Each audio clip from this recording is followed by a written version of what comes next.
Well, howdy ho, buns. Howdy ho. Happy Thursday. That's right. Correcting myself, it is not a Tuesday. Today is a Thursday. And I'm here because I was not here on a Tuesday. But hello! I'm here this week. I made it.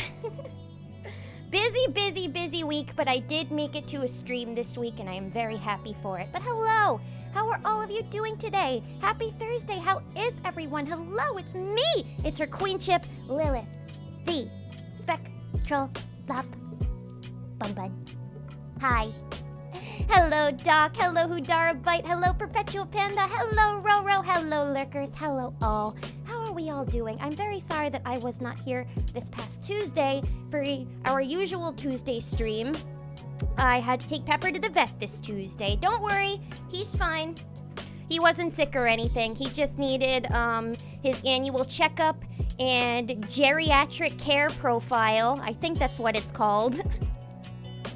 I mean, he needed his old cat man checkup. That's what he basically needed. And he takes medication now for his thyroid. So every 6 months or so, he needs to just get like his blood rechecked to make sure that his dosage is like good, or if they need to like increase it. So we just had to do all of that, and I had to schedule it on Tuesday because that was just the most convenient day for all parties that were involved in helping me take my cat to the vet. But I'm here now. It was a little messy, but we're back. Hello, Broken Weeble. Hello. How is everybody doing today? Has everybody been having a good week so far? What is going on with everyone? What's going on with everyone? It's, oh man, I don't like taking animals to the vet. I'll tell you that. It's not fun. And this past one, for sure. Hey. Pepper Fan Club dues. Pepper Fan Club dues. Pepper has his own fan club? Oh, wait, that's really sweet. And thank you, Doc. Thank you for the 100, and thank you for the Pepper Fan Club. Well, of course, what am I saying? Of course Pepper has a fan club. Pepper has had a fan club ever since I adopted him. When I first adopted Pepper in college, there were so many people who were like, you gotta make Pepper an Instagram. I almost did, but I don't know. I don't think I would have been consistent enough with the posting on there. And Pepper, he could end up being a very busy man, and he really values his resting time. So I don't want to fill up his schedule too much. I don't know if Pepper could handle the fame. Good to hear Pepper as well. Good evening to all. Welcome, Craig's Critique. Welcome. Good evening to you as well. I hope that you are having a good evening. I hope that all of you are having a good evening. Yeah, this last trip was definitely very interesting. He just needed his regular standard checkup, but if you guys want to know one thing about Pepper, is that, well, he's a lot like his mother. And when I say that, I mean he has many neuroses that sometimes make certain situations stressful, like his anxiety. And so he hates car rides like any cat would, and he had to do quite a bit of that during these past few days. It's like the whole vet process is always so complicated. It's like I usually go home to my parents' house for a couple of days and go to their vet, which is a little inconvenient because like my parents don't exactly live super close to me.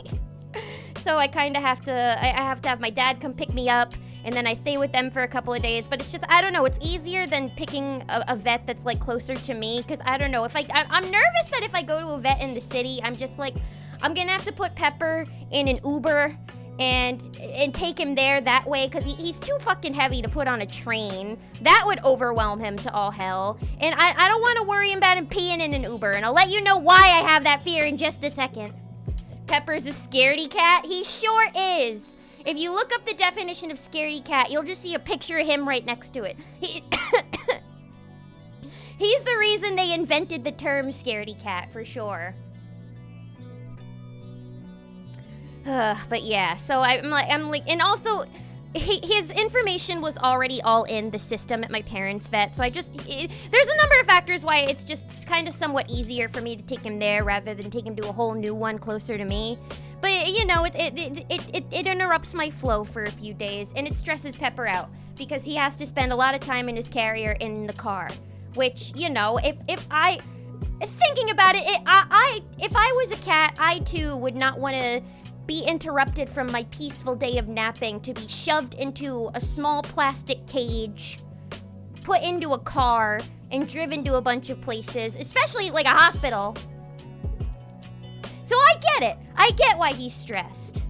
But we take him to the vet, and he's just not having a good time while they're giving him his shots and checking everything, and he's not having it. He did not want to come out of his carrier when I brought him there. He was petrified when the tech was holding him, and it was just, I felt terrible for him. But you know, he's healthy and he seems to be fine. But afterwards, we had to wait in the waiting room for a couple of minutes while they got his prescription ready. And while we were in the waiting room, I think at that point he had just had enough. And we were sitting in the waiting room, and then I feel something wet on my leg, and I look over, and he's peed all over the seats. Ugh. I felt so bad, and I'm just like, oh no! And I get up, and I ask the people if I can have a couple paper towels. I said, my cat had an accident, I'm so sorry. And they were very understanding. I think this kind of thing happens all the time. And so they hand me all the paper towels, and I start to clean it up. And then, I'm with my mom, by the way, and then as I'm cleaning it, I start to catch a whiff of something. And I realized he's pooped as well. So at that point, the second I catch the whiff, I just, in a panic, lock eyes with my mom, and she goes, just take him outside, just take him outside, I'll wait for the medicine, it's okay. And so I pick up the carrier and I run out with him, and we just wait, and oh my goodness. It was horrible.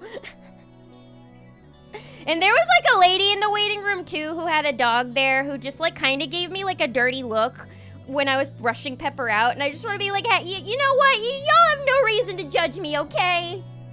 It's not like any of your dogs have not ever peed all over the floor at a vet's office before. Come on, this is a vet's office. Animals are gonna pee. But it's okay. He's fine now. He's fine now. He fired the piss cannons, indeed. He said, I've had enough of this place. I'm firing the piss cannons, and I'm gonna hope that it shoots me all the way home. Angry poos. I think that was just a stress poop. It was definitely just a stress poop, but I felt so bad. It was just one of those moments where I'm like, you really wish you could just talk to them, you know? It's like when your animal is sick, like when they have a cold or a tummy ache, and you want to ask them what's wrong, but they can't tell you. They just kind of lie there and go, oh. I'm sure they want to tell you what's wrong. I poop when I'm stressed. Me too. Listen, honestly, all sympathies to Pepper because I get it. Fear is nature's best laxative, I always say. I poop all the time when I'm stressed. It's just a thing. But I just felt bad that he had to do it while in the carrier, and I couldn't exactly take him out while I was outside because I don't want him to run off anywhere. It was just, it was a situation. It was definitely a situation that I got in. Not the worst situation I've been in these past few months, but definitely one where as it was happening, all I could think was, well, here's another story to tell on stream, I guess. Oh, sad dog noises. That is much more harrowing than what you told me. Yeah, I think I just gave you the short version because by the time you asked me, I was just so done with the day that I was just like, I'll tell you about it later. What was the short version that I gave Jacob? Okay, the short version I gave Jacob was, Pepper peed and pooped in his carrier and made a wet mess in the waiting room and stank up the car. Which, yes, that was true. He did indeed stink up my mom's car a little bit. And then when we got home, my dad had to hose the box down. They were very nice about it, though. They didn't mind. They were just happy to spend some time with Pepper for a few days because they love him. The good news was, both the vet and the vet tech kept commenting about how handsome Pepper is, which I know. I birthed him. He gets his looks from his mother. A Pepper pee poop party, please no. That's what it was. It's truly what it was. I just like, I don't want to have to put a diaper on him anytime I go for a ride. That would just be so humiliating for all parties. But I'm like, what I did do was the next day when my dad was taking me home, before I put Pepper in his carrier again, I locked him in the bathroom and I put him in the litter box and I said, hey, do you have to pee? You should pee before we leave. I think you really won't regret it if you pee before we leave. And then he peed.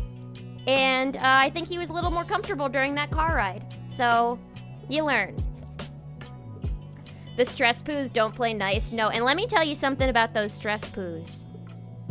Something about the stress makes them stinkier. I'll tell you that. But maybe I won't elaborate on that because I don't want people to puke out their dinners tonight.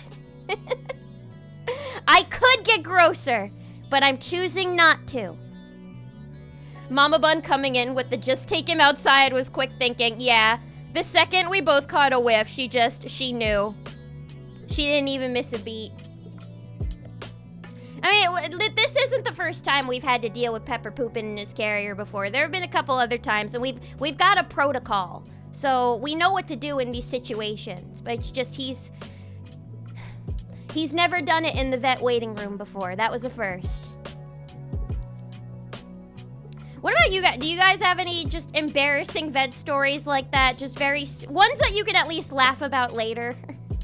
Because at the very least, I can laugh about this now. Because it wasn't the worst thing that could happen. You know, he's fine. He does have to go back to the vet in a couple of weeks because he has to increase the dosage of his medication just a little bit, and then they just want to monitor his levels again to make sure that it's working. That's really all. Nothing bad. But yes, for the most part, Pepper's pretty healthy. Some good news there. He got very embarrassed, but he's healthy. And hello, Fluffy, and hello, Cast Iron. Welcome on in. Welcome. Happy Thursday. Happy Thursday. Hope everybody's having a lovely Thursday. Happy 38 months. Give Pepper our love. Thank you. Thank you so much. Pepper is feeling very loved today. It made me very happy to hear them keep saying how handsome he was. And yeah, in the waiting room, besides that one lady who gave me the dirty look, everybody else kept admiring how handsome Pepper was. Everybody was giving him, oh, they loved him. First time my cat needed to go to the vet, she wouldn't get in her carrier, so I tried to catch her with a towel, and she was so terrified that she stress pooped and peed before I even got her in the carrier. Our old cat, Ringo, was a menace anytime we would have to get him in the carrier. Like, back in the day, whenever we would have to put him in that thing, my family would have to chase him. He was so fast. And he was lithe and agile, and he would always know how to get away from us. But yeah, he was a lot like that. With Pepper, I've somehow figured out what to do. It's like the trick is to just, when you're getting your cat in the carrier, you have to be as calm as possible. You have to just kind of walk in while they're sleeping and be like, hello, how are you? Give them a little pet. And then you just kind of have to gently lift them up. And now Pepper's gotten to the point where it's like maybe if he senses that the carrier's coming out, he will hide from me and I'll have to fish him out. But once I've got him, he just goes dead fish mode. He just totally gives up and accepts his fate at this point. He used to fight me more, but now I think he's finally realized he's like, well, all right, just stick me in the fucking box. I think I might get a new one for him, actually, because I feel like the plastic one has to be really uncomfortable. I want to get, like, the more soft, fabric-y one. I feel like that one would have more room, because also he's just such a big fucking cat. It can't be comfortable in such a small little box. So I want to get him a bigger one. If any cat owners have any recommendations for carriers that their cats don't 100% hate, I was going to say that their cat likes, but I don't think any cats like any carriers. You'll hear all about it in the Pepper Holiday newsletter. The Pepper Tribune. We should make a Pepper Tribune, actually. That's what I should do. I've been thinking of ideas for new art pieces to commission of Lilith. Maybe I should commission a piece where Lilith is at the table drinking her morning coffee and reading the Pepper Tribune. And then I have like Pepper next to me, like playing with like a ball of yarn or something. Wouldn't that be so cute? Oh, that would be so precious. Oh yeah, and then I have my cat Boys serving me my coffee in the morning. It's perfect. It's so perfect.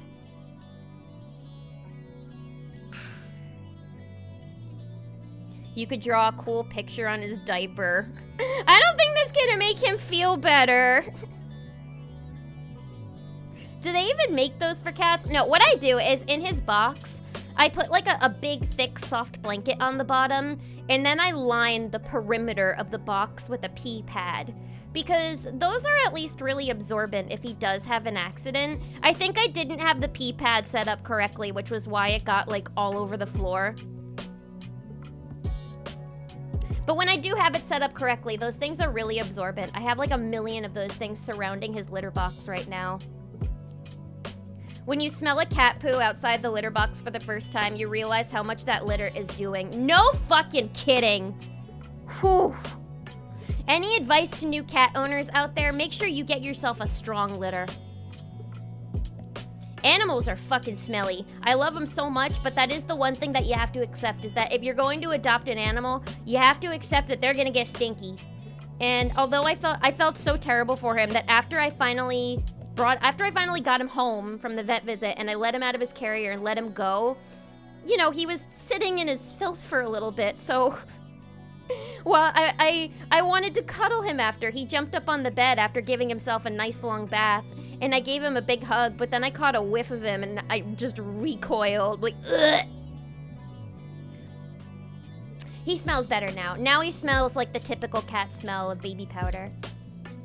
I don't know, for some reason when cats don't smell like poop, you smell their heads and they smell like baby powder. It's really cute. Pepper smells like baby powder sometimes. Maybe it's because he's a baby. A Pepper pee poop protocol. Pass me a pamphlet.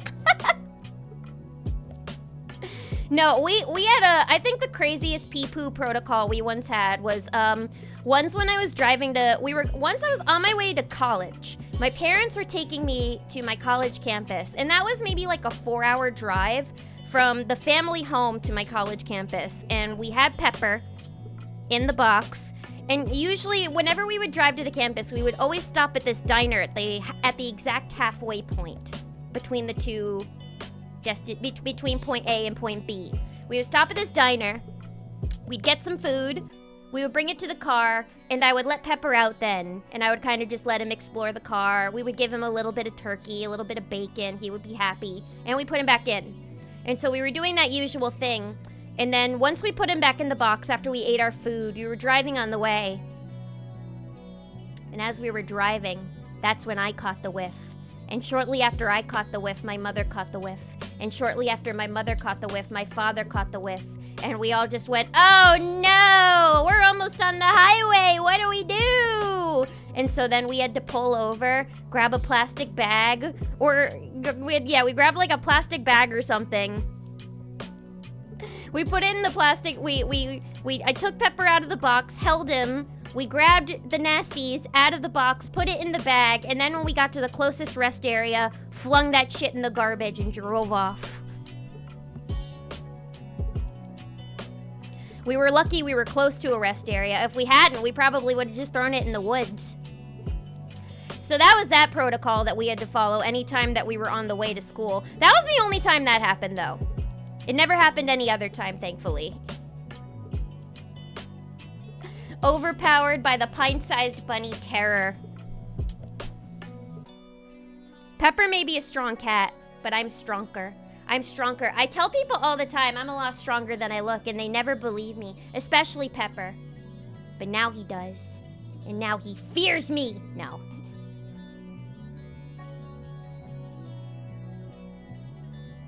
A pet-themed zine would be fun. That would be really cute. I've never been in a zine before, but I'd like to. I think zines are really cool. I should look for a pet-themed zine and like comma a piece of Pepper and like put that, or just make a zine of a bunch of pieces of like me and Pepper. I'm surprised you don't have like an asset for your model to hold a little newspaper. I think that would be easy to render, but I don't know how that works. That would be really cute, actually. I mean, I think there are assets out there that any VTuber could use where they're holding like books or newspapers, cups of coffee, what have you. But I could find one. The only thing is I would have to find one where they don't have hands. If they don't have one though, I could always just commission my own. So maybe I'll do that. That's a good idea though. I should commission that.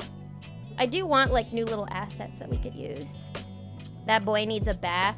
He gave himself a nice long thorough bath after. I don't even want to attempt to give him a human person bath. I don't even want to try that. It's already hard enough cutting their nails. Why do they smell like baby powder? I don't know. I've always wondered that because it's like they lick themselves with their nasty tongues that they don't get brushed, that they lick their butts with. So how do their heads always smell like baby powder? Maybe I could look that up. Hang on. This calls for a Google search. Why do cat heads smell like baby powder? Oh, okay. Somebody asked on Reddit, it looks like. Let's see. What do people on the internet say? It says, cat smells like baby powder naturally. I rarely bathe my cat. She's 10 years old. She always smells like powder. Glad I'm not going crazy. Okay, wait, this is just a bunch of people that are like, yeah, my cat smells like baby powder too. Does anybody have an answer?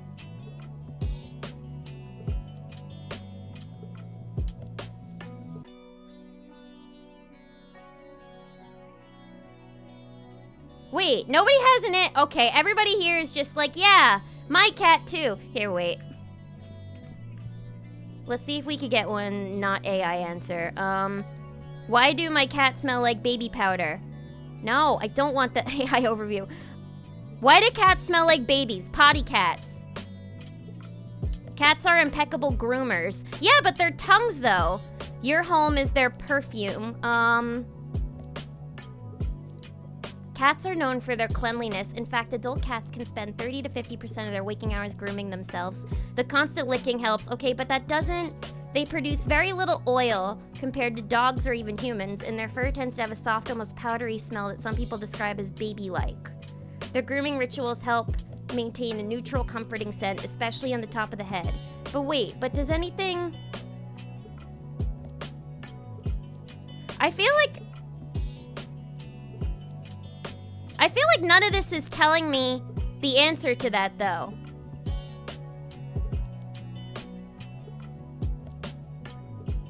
Does anybody have the reason?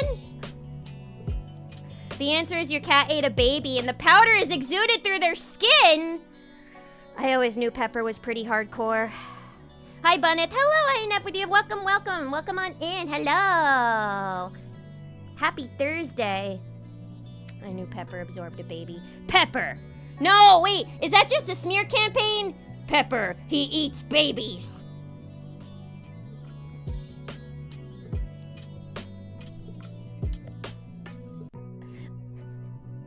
That boy need a bath. Yeah, does anybody know? Pepper smells like baby because he is a baby. He is a baby. He'll always be baby. There might be a free asset and you just pin it in front of your model. I should try that. It would be really cute if I had just like a me reading the paper asset. Or me reading a Danmei or a manga or something. The real question is, why does baby powder smell like a clean cat? Have you ever seen a clean cat or baby powder in the same room?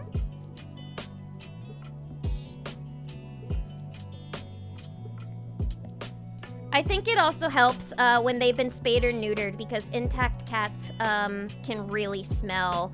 Actually, that leads me to something really interesting. So, you know how I told you guys about this issue in the past where when Pepper uses the bathroom, he'll like elevator butt? Like the reason he has the pee pads everywhere is because he elevator butts when he pees, so it doesn't get in the box and it lands on the pads. I found out because I told the vet about this last year because I wanted to see if they had an answer, and they couldn't really figure it out, but they noted it. So when I went this year, the vet tech asked me, he asked, is he still dealing with this like pee problem? And I said, yeah. And I said I still haven't been able to figure it out. And he said, oh, I had a cat actually. I had a male cat that used to do the same thing.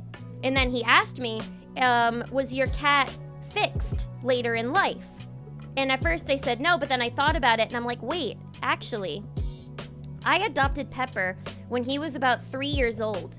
And the people at the shelter told me that he wasn't even in the shelter for like 24 hours before getting adopted. Like they found him like a day or two beforehand, got him fixed, gave him his shots, microchipped him and put him in the shelter.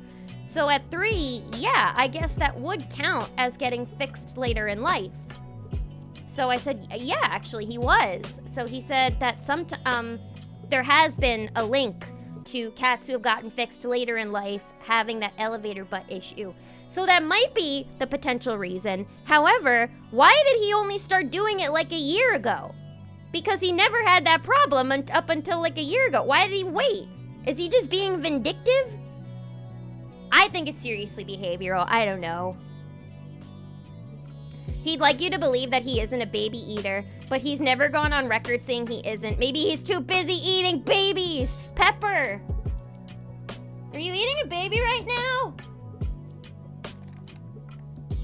I mean, I don't hear the sounds of bone crunching. So I'm guessing he's not eating a baby at the moment. But I don't know what he does when I'm not home.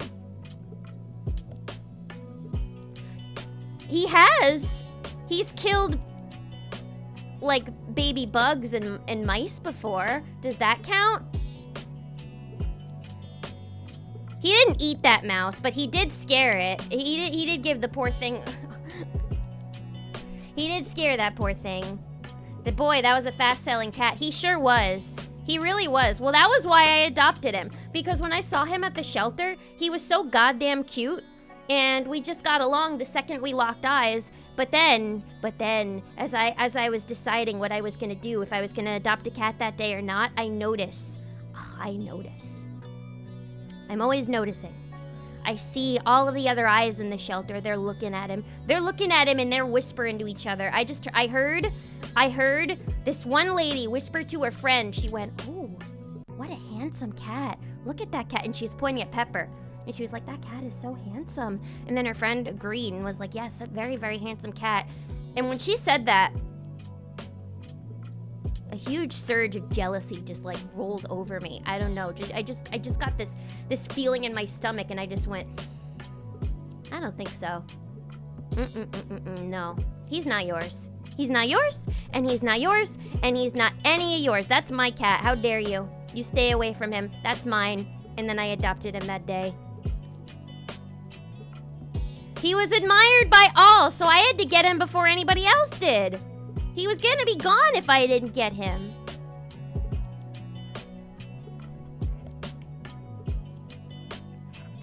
It had to happen. I don't believe in fate, but that had to happen.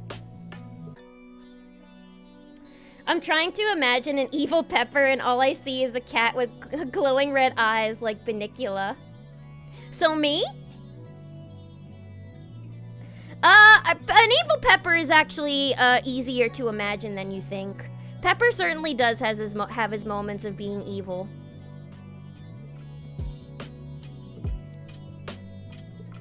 My parents' cat Daisy is the really evil one, though. She knocked my goddamn book off the coffee table the other day. She looked me right in the eyes. She put her, and I went, "Daisy, no. Daisy, no." And then after I said that, she lifted her paw up, and while looking at me right in the eye the whole time, she swiped that book, and she knocked it right off the coffee table. She hates me. I don't get it. I've done nothing to her. I bet they were shelter plans to get people to adopt faster. Is that a thing? I mean, it was one of those like mini annex shelters that's in a mall. So I don't think it was an ASPCA, but it wasn't like a full-sized ASPCA. It was one of those little ones. So you're right, maybe it was. Pepper was you're calling Pepper a plant? Pepper is an industry plant. He had a whole team behind him. And the goal all along is to just get people to adopt the animals faster. I mean, those cats always did get adopted pretty fast at that shelter. They always had a lot of cute cats there. Pepper, but with a mustache. Pepper in a disguise. Pepper, but with a little handlebar mustache and thick bushy eyebrows. And he's like, I'm not Pepper. I'm his evil twin brother, Schlepper. Actually, a glowing red eyes toggle would go hard.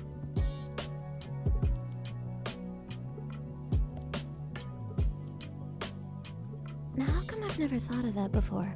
Wait, I mean, you're kind of, hang on, you're kind of cooking there. Hang on. Wait, how come I have never thought about a glowing red eyes toggle? You know, I have thought about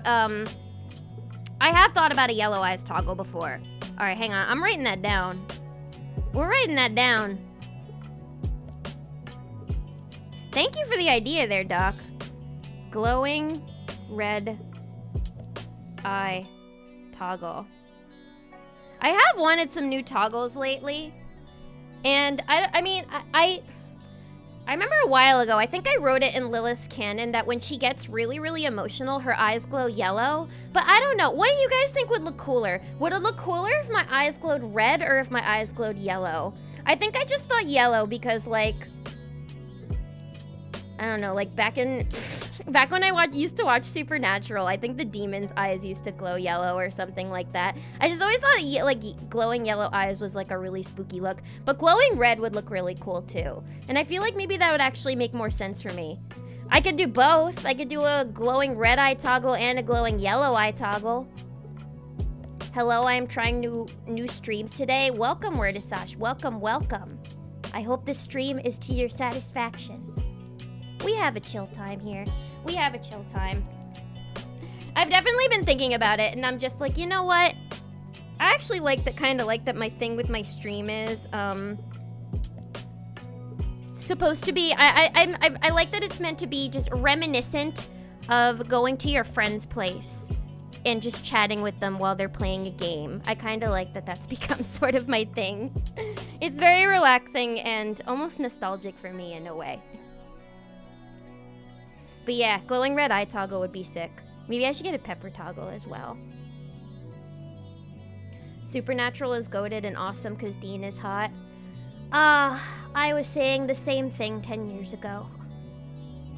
It's weird. I know that on the show The Boys now, all of the actors from Supernatural are on that show. I think it's because Eric Kripke, who worked on Supernatural, is working on The Boys now. But I just like I see the gifs of all the actors in the show, and I'm just like, what year is it? Is Supernatural Part 2? I unfortunately don't think I'm gonna finish The Boys. I'm not sure. Just from what I've been seeing, I'm not sure if I wish to do so. But what have you guys been watching lately? What have you all been watching? Oh, yeah, this was really cool. We'll be playing Pokemon in a little bit, but last Sunday, I went to my first Pokemon card show, and that was actually really, really cool. Have any of you guys ever been to one before? It was actually pretty fun. I myself have never really been like into Pokemon cards personally. When I was a kid, I used to collect a ton of them. And now I have a lot of regrets that I gave my entire binder away to some family friends when I was younger because I actually could add a lot of really valuable cards in there. But I have a friend who's really, really into cards, and she collects cards, and she has a lot of artists for Pokemon cards that she really likes. And she invited me to a show this past weekend, and I was like, all right, why not? I'll go. I'm not really into that, but like I'm a collector. I collect I collect anime figures and blind box toys and all sorts of other things. So I like collector culture and hobby culture, and I like Pokemon. So I wanted to see what it was about, and it was actually really, really fun. I ended up buying a few cards. I'll have to post in the Pokemon server on the Pokemon channel on the server which ones I got. But it was cool. I got a Jirachi card, I got a Miss Magius card, and I got a card of Lily from Sun and Moon. That was really, really cute, and I think was somewhat valuable because it was a little pricier. But yeah, I watched my friend haggle as well, which was really cool. I didn't know that in trading card culture there was so much haggling to be done, but it was very fun. It was very entertaining. But I had an enjoyable time, so I think I want to go to more of them just to like check it out. And it was just cool being around like other Pokemon fans, and I just wanted to see what the culture is like because Pokemon cards have just been so huge lately that I wanted to see what kind of people would be there. And it was really chill for the most part. I thought I was gonna see a lot more weirdos like scalpers or people, you know, the types of people that always try to ruin hobbies and make it not fun for everybody else. But really, for the most part, everybody was super chill and nice. So I want to go to more. Who knows? Maybe I'll become a Pokemon collector, a Pokemon card collector. And then those could be fun ideas for future streams. If I ever do, like, you know, like more sleeve cam streams, as I like to call them. Showing off Pokemon cards would be fun. They were all shiny holographic Pokemon cards that I got too. Tell me about it. They need more Supernatural episodes with me. Dean made me gay, not gonna lie. He had that effect on a lot of people, I think. He certainly did. And for me, he certainly made me Fujo out while watching that. Watching the last season of Beastars, Apothecary Diaries, JJK, and Spy Family with my old college friend. Yo, you're watching a lot right now. I really need to be watching more right now. I keep saying I'm gonna watch Witch Hat Atelier, but I need to find somewhere to watch it because I don't want to start a Crunchy account. I have too many other things that I'm subscribed to at the moment. But I really want to watch Witch Hat Atelier because there's only like 4 episodes out right now, so I can catch up pretty quickly. How's the new season of Beastars, by the way? I still need to watch season 3 of Beastars, actually. I am not caught up on Beastars. I fell behind. I need to catch up on Dorohedoro, too. I'm way too behind on so many things just because I've been consuming so many visual novels and books that I've just, like, anime. I need to get back to it. Besides Nana, but I'm watching Nana at, like, a slog's pace because I can only watch, like, 2 or 3 episodes of Nana a night before my heart just can't take it anymore. I haven't been to a show yet, but I'm very into Pokemon cards. Please share. Will do! I actually, yeah, remind me, right after stream today, I'll post a picture of the cards that I got in the server, because they're really, really pretty.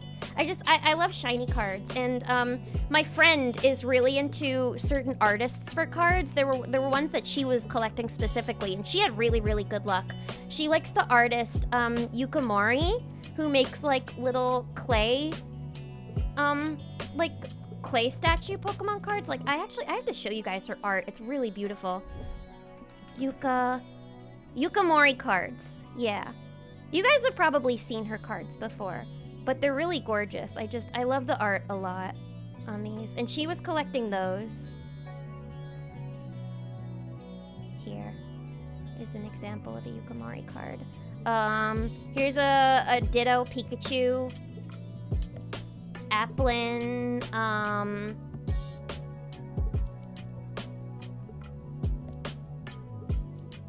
just lots of cute little guys. Snom. Oh wait, look at this Squirtle one. This one is so cute. I think the Yukamori has been doing card designs for a long time too. But yeah, it was just a fun time. I enjoyed it. I definitely wanna go back to more. And I'd probably need to get my own binder too. I don't know, I just feel like if I end up collecting Pokemon cards, I would want to do very specific cards. Like, it would be for specific Pokemon, specific artists maybe. I'd want to collect Jirachi cards probably, because I've really been loving Jirachi lately. I think Jirachi is steadily climbing to probably like favorite Pokemon. I don't know, it's really hard to pick a favorite Pokemon. I'm watching The Boys. It's not worth finishing. I'm just watching since I watched the rest of it. That's the thing. I'm like, I almost feel obligated to finish it just because, you know, just to finish it. But I just feel, from what I've been hearing, it just sounds like it's not worth it, which is so sad. I hate it when a show, like, really flubs the final season. I get so depressed anytime I think about Game of Thrones and how just, you know, nobody talks about it anymore because the ending was just that bad. So I'm worried that's probably gonna happen to The Boys too. But it is interesting seeing all the Supernatural actors together again. I hope that they had a happy reunion at the very least. For any show or like con, if you buy a few items together, can attempt a very light haggle. Welcome, Robonyan. Welcome, welcome. Yeah, actually, she did a trade and ended up haggling to get me my Miss Magius card because I saw the Miss Magius card. Because what a lot of the people at these card shows will do is they'll have their giant binders out with cards, and then they'll also have a big plastic case for the more valuable, expensive ones that they don't want people just snatching and running away with. And I saw the Miss Magius card in the plastic case, and it was like $35. So it was really pretty, but I couldn't justify buying that. I'm just like, you know, it's gorgeous, but I don't want to spend $35 on just, you know, a little piece of cardboard, as gorgeous as it is. And but in her trade, she managed to do some haggling to get me the card, like, for free. And I didn't even ask for it. I just said the card was pretty. And then while she was doing her haggling, she was just like, oh yeah, and the Miss Magius one too. And I was like, what? You didn't have to do that? It was very nice of her. But yeah, so I got it for free because of her haggling. I wish I knew how to do that. I'm too nervous to haggle. I don't think I would be very good at it. I don't want to get scammed, but I don't want to have to, like, I don't want to yell at somebody or disappoint somebody when they can't make a sale, you know? Because she was, like, not afraid to do it. When she wasn't getting a good deal, she would, like, wave her hand at these people and be like, ah, buzz off. It was really funny. And I was like, what did you do that for? And she was like, he was trying to jip me. And he knew it. So I could never do that. I don't know. I'm too scared to be mean to people. But the person that she haggled with for the Miss Magius card was really nice, though. Yay, no weirdos. Yeah, I didn't run into any weirdos, thankfully. Thankfully, everybody that I ran into was really nice. A lot of the people were, like, so friendly that after you bought a card for them or just talk to them for a little bit, they shake your hand and ask for your name. It was really sweet. I think the scalpers know not to show their faces at fan meetups because they would get absolutely shit on. Exactly. There has to be a rule to, like, not allow these scalpers in. And the thing, you can tell the difference between somebody who's a genuine fan of Pokemon and the hobby and somebody who's a scalper or is just in it for the money, you know? It's like there were a few booths that we went to where we could tell they didn't really care all that much and they were kind of just in it because they wanted to get some money. But for I would say like 90 to 95% of the people there were like in it for the love of the game. And it's just cool. I like seeing communities like that. And I don't know, there's something about just Pokemon especially where seeing like community events feels really cool. I don't know. It almost makes it feel like that you're really a part of the Pokemon world in a way, because everybody has their plushies or Pokewalkers and is dressed up as Pokemon trainers. I tried dressing up as a Pokemon trainer and people told me they liked my bunny bag, so that made me happy. So yeah, but these scalpers definitely know that they would get shit on and thrown out, chewed up and spit out if they tried showing their faces at these events. Get away! For fans only. Yes, you can have Logan Paul guest on a Pokemon card stream. If we ever did get him on here, we should try to find a very fun, elaborate way to troll him. Just kidding, I would never want him on my stream. But trolling does sound fun. I've been watching season 2 of Andor with a friend. Damn, talk about a show for this exact moment in time. Tony Gilroy is nailing it. I hear that Andor is one of the best Star Wars shows that they have. I went to the movies the other day, and they had a preview for some sort of Star Wars spin-off show, and my friend was like, oh, a lot of those shows are ass. And I'm like, I heard Andor is pretty good. Speaking of ass, I saw a really ass movie the other day. Everybody, don't go see Lee Cronin's The Mummy. Don't see Lee Cronin's The Mummy. I give it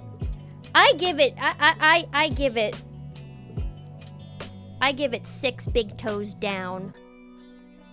It was bad. And it was too long. If you want to watch a movie that's boring and too long, then you might go like Lee Cronin's The Mummy. But if you don't like that, then don't go watch it. Save your money. See something else instead. Go watch Andor instead. Jirachi has been a top 3 favorite Pokemon for me since Gen 3. Actually, you know what? Me too. Jirachi has been one of my favorites since I was a little kid. Definitely since Gen 3 came out. I think it's just because of how special Jirachi is. Like what you have to go through to obtain one and get it in your party. And I don't know, I just like the idea of like a Wishmaker Pokemon. And the design is just so goddamn cute.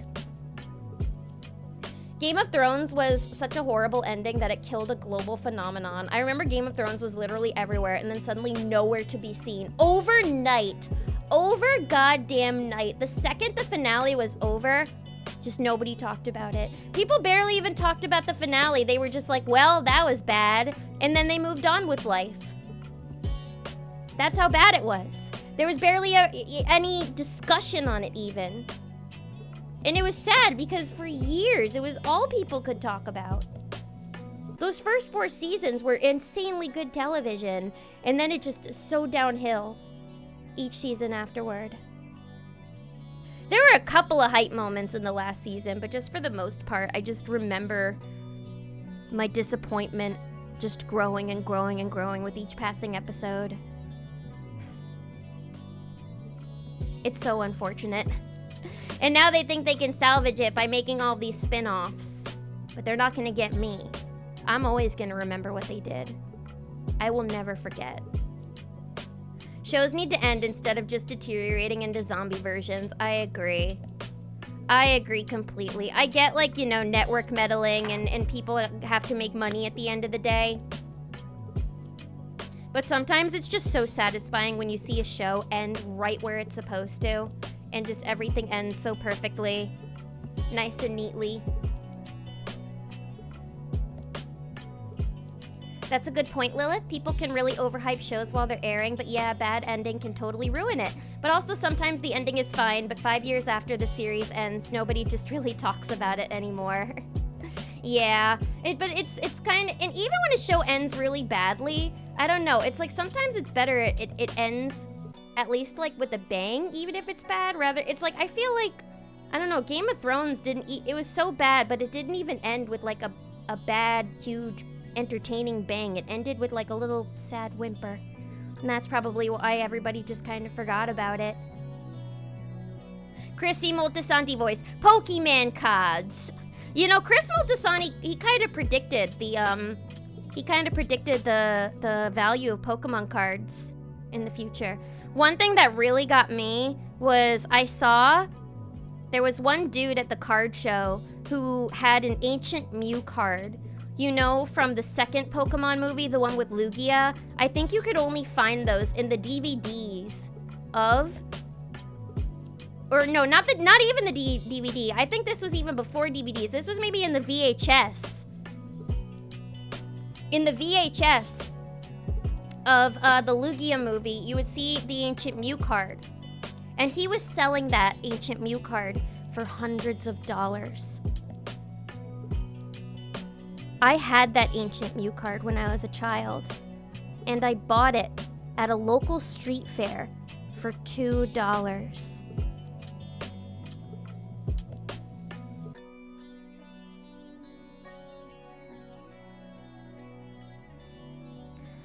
I don't know where that card is now. Could be anywhere. The card that I saw at the show the other day could have been that card for all I know.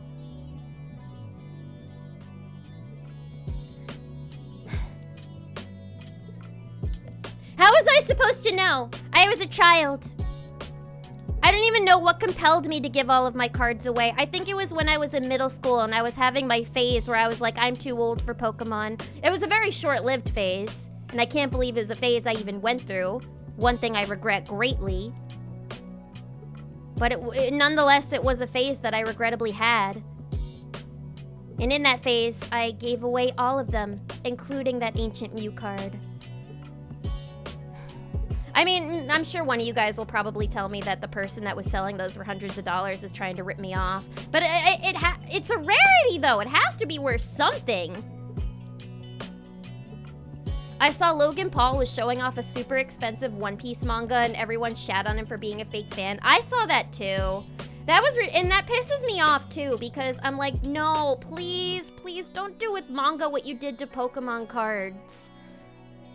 Like, I don't want manga to become this, like, inaccessible thing, or, like, you know, special editions of manga to become these inaccessible things now that, you know, collectors and hobbyists and people who actually like anime want.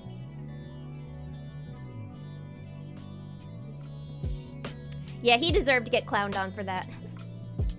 I liked A Knight of Seven Kingdoms. My friends like House of the Dragon. They said House of the Dragon is pretty good, actually. One of my friends says that she likes House of the Dragon even more than Game of Thrones, actually. I don't disagree with Game of Thrones having a disappointing ending. I have a question, though. Ooh, I love questions. When was the last time a popular or critically acclaimed live-action show ended satisfyingly? I genuinely think there are very few in recent years. Animation seems to be where I get more satisfying finales. Excellent question. I have to think, okay, in recent years you're saying, because there are definitely some shows that have satisfying endings that I can think of, like Breaking Bad's one of them. Breaking Bad, I would say, had a satisfying ending. I think The Sopranos, no, The Sopranos did not have a satisfying ending, actually, now I'm thinking about it. Sopranos is famously known for not having a satisfying ending. Fleabag had a satisfying ending for me. What are some other live-action shows that I've watched that have had finales that were, like, famously good? What are some? That's actually a good question. There aren't really a lot. A lot of shows really do flub their endings. I mean, it's really hard to make a satisfying ending. It's hard to wrap things up in a neat little bow. And honestly, sometimes a satisfying ending, not every question's answered. Because, I don't know, to me, that's life. But you're right. I'm trying to think of, like, prestige television. I don't know. I haven't seen too many prestige shows. Literally everybody and their mother is telling me to watch The Pitt right now. Everybody in my family is watching The Pitt, and all my friends are watching The Pitt, and they all want me to watch The Pitt, and I'm like, but does The Pitt have any toxic yaoi in it? Or toxic Yuri? Toxic anything? No, just toxins going in people's bodies. They'd make more money if they made good shows. One would think. But good shows don't make merchandise. Wah. House of the Dragon was okay, but the Knight of the Seven Kingdoms has been well received. I haven't heard too much about Knight of the Seven Kingdoms. Maybe it's just because it's so new. But I did hear somewhat good things about House of the Dragon. I didn't want to watch House of the Dragon, though, just because I was so disappointed about what they did with Daenerys. That's who I was cheering for all those years. Look what they did to my girl. Look how they massacred her. Ugh, I will never forgive them for that. I don't think making 3 Evil Dead movies earns you the right to have your name to be a part of the name of the movie. Lee Cronin ain't Clive Barker or John Carpenter. I'll be honest, The Mummy, if I could tell you anything about The Mummy, it was basically just another Evil Dead movie. Just not really a good one. And thank you for the head pat. Thank you. And welcome, Lord Racoustic. Welcome. Thank you so much for the follow. Welcome to the Bunny Cult. Enjoy your stay. Appreciate your follow so much. I had never even heard of Lee Cronin before this. I'm just like, who the hell is that? Real bold putting your name in front of the movie when I don't even know you. People liked how Breaking Bad ended, didn't they? I mean, I personally thought it was a satisfying ending. I thought Walt got what was coming to him.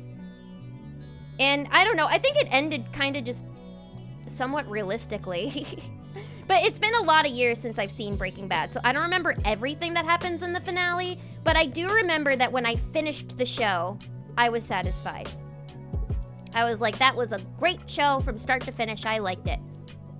BoJack Horseman had a satisfying ending for me, but oh, then again, animated, like you said, Craig's Critique.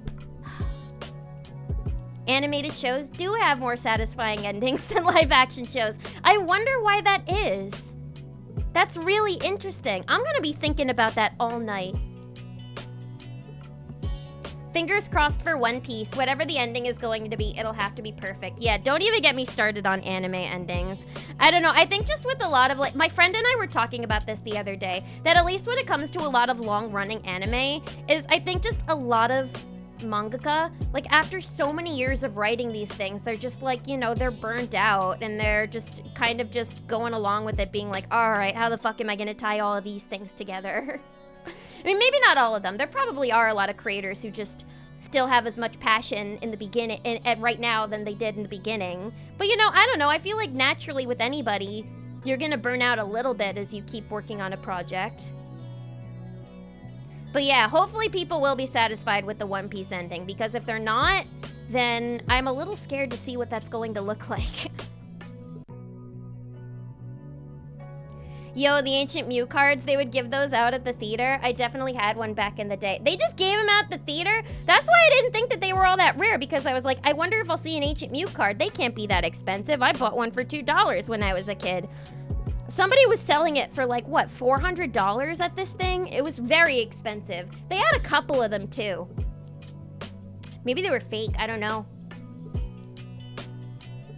But I got that one at like a local, like, street fair when I was like 9 or 10 years old.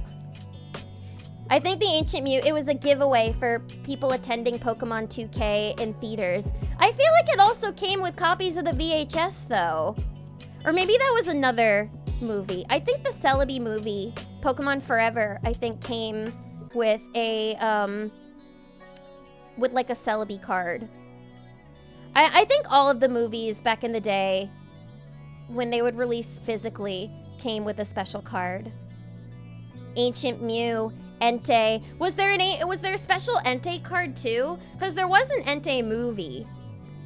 I got one of those Ancient Mew cards because I saw the first movie in theaters. I think it got given to a neighborhood kid along with the rest of my collection. All right, it's good to know I'm at least not alone in regretting giving away my entire collection when I was young and unaware of the fact that Pokemon cards would quadruple in value. I remember my friends having it back then, thinking it was dumb, but I liked it. It was a cool card too. The design was really sick. It looked like, you know, like ancient ruins. Ancient Mew card. Yeah, oh yeah, no, this thing was fucking sick. This card was sick as hell. Look at that. See, it was in the, oh, I just want to see, oh, that's a link. See? Look, it's in unknown text, too. Or at least some of it is. Or some weird, no, wait, that's not unknown. It's in, like, just weird text. Like, it's ancient. It's the oldest Pokemon card in the world. Oh, wait, they have the story here. Okay,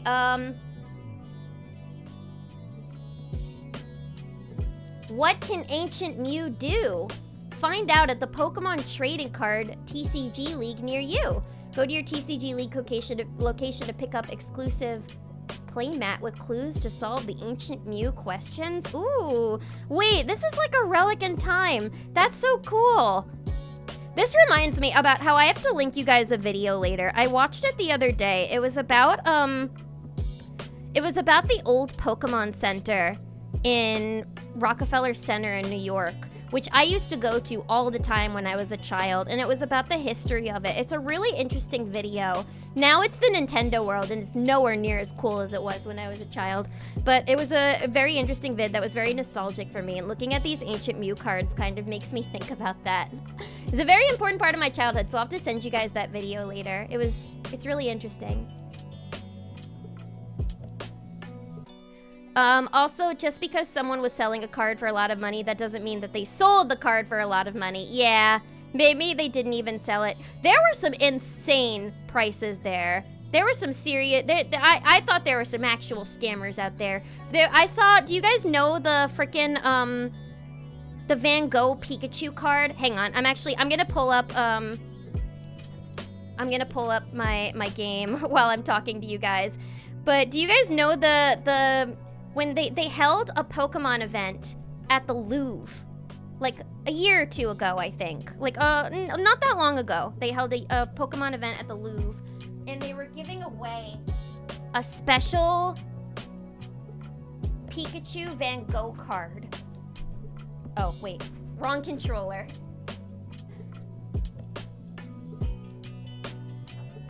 They were selling they were giving away a special Pikachu Van Gogh card where it looked like a Van Gogh self-portrait, but it was Pikachu. Like, it was painted like one of his paintings. And, pulling up the game. Sorry. Focusing on a bunch of things at once. But yeah, basically, scalpers fucked the whole thing up. And they bought... They took all the special cards. Like a bunch of jerks.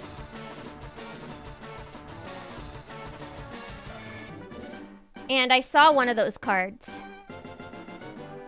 at the show, and it was $1,100.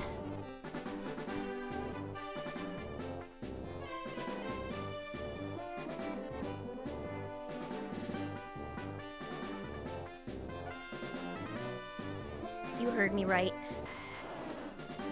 It was $1,100. Isn't that nuts? That's highway robbery, right? For a piece of cardboard? I don't think they sold that card that day. Yeah, Sopranos, more like Sopranos.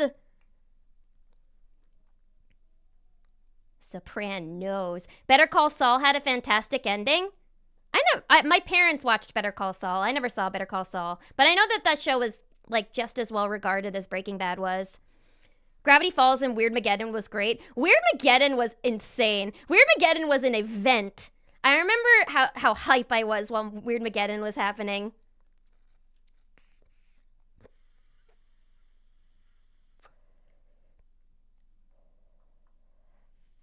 It was like a 4-episode finale. It was insanely cool, and it was very satisfying too. Like, I could tell that show ended right where it needed to.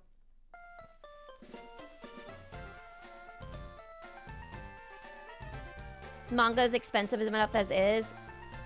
It really is. Alright, so where were we last time?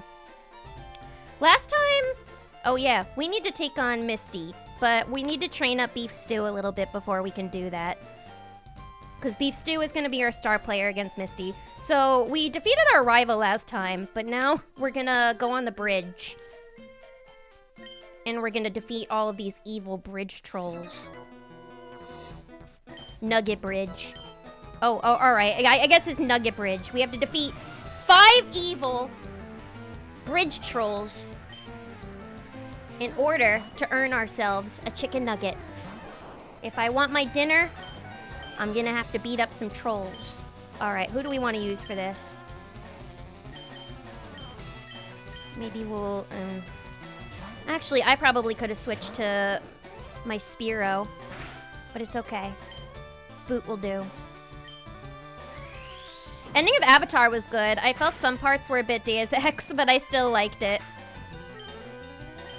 I was reminded the other day of the creepiest goddamn episode of Avatar in existence.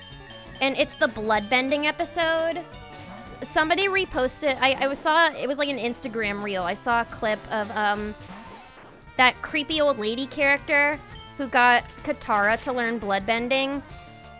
When my friend and we watched that episode when we were kids, we had nightmares that night. We were terrified. It was like low-key a kind of scary episode.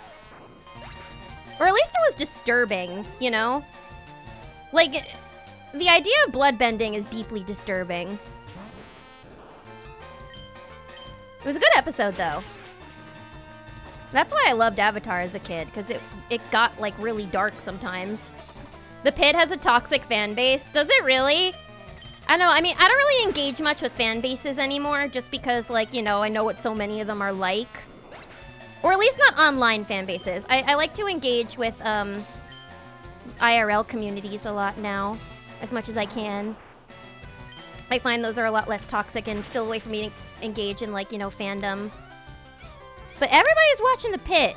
Maybe that's why they have such a toxic fan base, because literally everybody's watching it.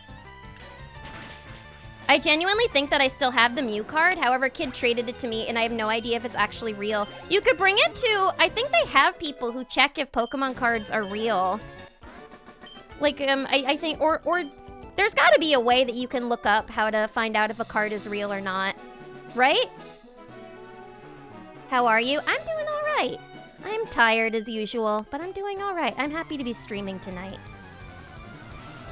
But yeah, you should look up and see if there's a way that you can appraise your card, and, or if there's like a person you can take it to. Although I don't know if that would cost money or not. I don't know how much you would want to spend to appraise a Pokemon card.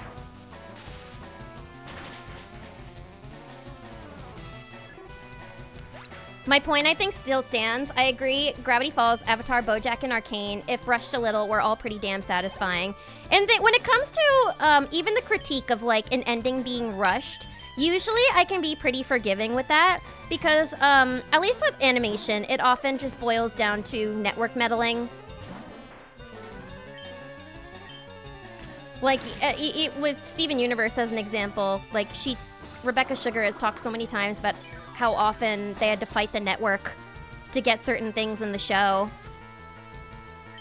And so I imagine when it comes to even just like ending a show, tying everything up, telling everything you want to tell, you probably can't do everything you want realistically. And it's unfortunate. That's what's kind of nice about indie animation now, though. It seems like they have a lot more creative freedom.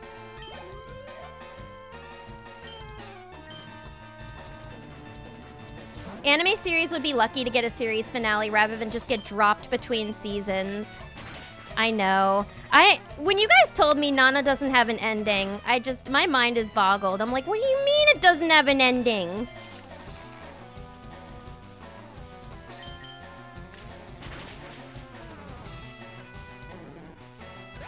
Tell me it ends with the Nanas getting married. Please? Tell me it doesn't end a doomed Yuri. Tell me it ends with them kissing. It would be nice, though. It's always so disappointing when a show just gets dropped. I think I became a Heaven Official's Blessing fan at the right time, though, because it seems like they've been teasing a season 3. And now that I'm, like, ahead in the book, I'll be very excited. I'd say anime are better because they have remade arcs and keep a story in a linear direction, whereas live actions mostly change writers, and they all have to follow the rules by the distribution company. Yeah, exactly. Distribution companies, network meddling. I'm sure anime and manga creators have their own bullshit they have to deal with, though, that probably affects their stories as well. You know, things like censorship or time constraints. Any number of things. There's a reverse holo Entei for the Entei movie. That is fucking cool. Do you have it? I don't think I've seen that card. I love reverse holos, though.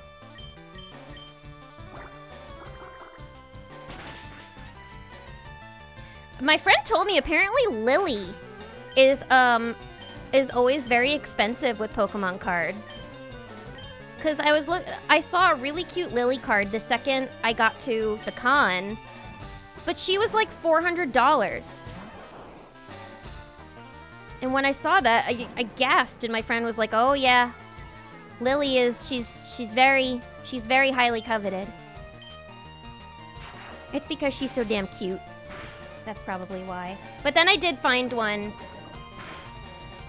Maybe this was a little much, but I saw a really cute one that was like $23, and I kind of thought, I actually might not find a better deal than that. So I bought it. It's really, really cute, though. I don't know. I had a little bit of disposable income I could use. So why not? I already have a Lily figure. Like, I love her. I have 2 Charizard X from Hidden Fates. Packed them in 2 days apart. It was really exciting when my friend bought a couple of tins at the show. And she taught me how to properly pull cards from the pack, from the booster pack. And she was like, I need another person to open these because you might have better luck than me. I don't think I pulled anything that she was looking for, but we pulled a couple of cool ones. I forgot what the name of the pack was that we opened. Pokemon went full effort with the Ancient Mew card. It's a cool way of marketing, to be honest. Being like, come see this movie and we'll give you this, like, exclusive collector's item. That would get me in the theater. Now, the only thing they do that with is popcorn buckets. I don't want 8,000 popcorn buckets. But a Pokemon card? I would do that. That doesn't take up as much space as a popcorn bucket would. I still have 2 episodes of Andor to watch, but it can buck the trend. However, it already had a defined endpoint to reach, so the creators had a little advantage, really. That's nice. Yeah, it's like if you already know where your series is ending, that gives you a leg up for sure. Being already in an established franchise probably helps. Uh-oh. Beef stew, you gotta pull it together! Or else you'll be nothing but noodles and potatoes! We need meat in the stew!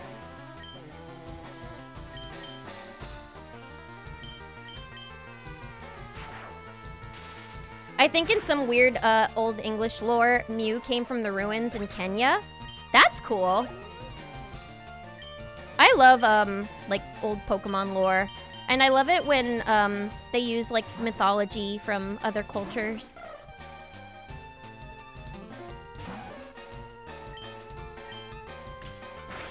That would be really cool, though, actually. How much? Are you talking about the Pikachu card? That Pikachu Van Gogh card. I saw a couple people selling it, and nobody was selling it for, like, less than $1,100. SMH.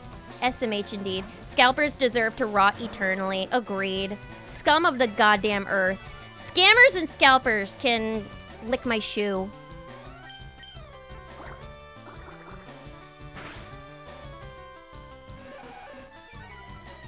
Ridiculous. It was a pretty card too, but who would pay that much money for that? You can't seriously think that you're going to be able to sell that. It's almost like, I mean, it is like going to an art show in a way. It's like you're a rich person going to, like, an art dealer show, you know? And you're like, I want to take that one home.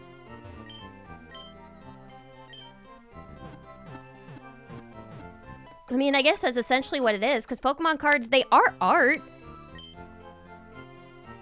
They are made by artists. The bloodbending episode was incredible. It was incredible.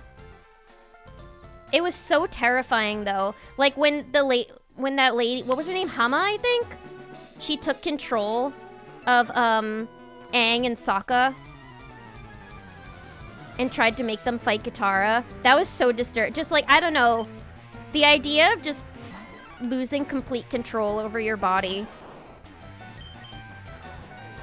and having somebody else use you like a puppet is really scary. Because it's not quite possession, you know? But you still don't have control over your movements. Because somebody's controlling your goddamn blood. And I'm like, damn. But I mean, kids could understand that, you know? It wasn't too mature or disturbing for them. She was also a sympathetic antagonist. She was very interesting. you did kind of feel for her as well. A lot of the antagonists in that show were very sympathetic. Nobody was really just 100% pure evil. Well, maybe a couple. What the hell is The Pit? It's a hospital show. It's a doctor show that's supposed to be like pretty realistic and just everybody just says it's really good TV. And I mean, I may not really be into hospital shows, but I do love a good story above all else. So if your show or game has a good story, I'll consider it, you know? The end of the Owl House had a "you already canceled us, so we're gonna make it super gay now." Yeah, like a "what the fuck are you gonna do to us now" situation. All right, where's my nugget? Yay. Nuggy. Sounds great. Yes. Yes, I want to join. I want to join Team Rocket. Do you guys get dental? What's the health insurance situation like? Benefits? 401k? Will I be able to live by myself? I'll consider it. I still need to watch The Owl House. I've seen... Jen showed me the first couple episodes. Maybe next time I'll see her, I'll ask if we could keep watching it.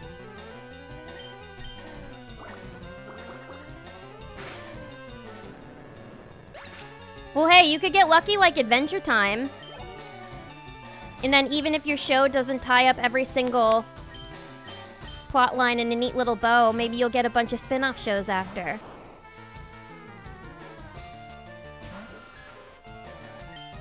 I hope one day they make another show in the Gravity Falls universe. I always thought it would have been cool if they made a show about the Stans going on adventures after. In their Stan a warboat. Like, and there's an episode where they like fight a Kraken or something. Wouldn't that be cool?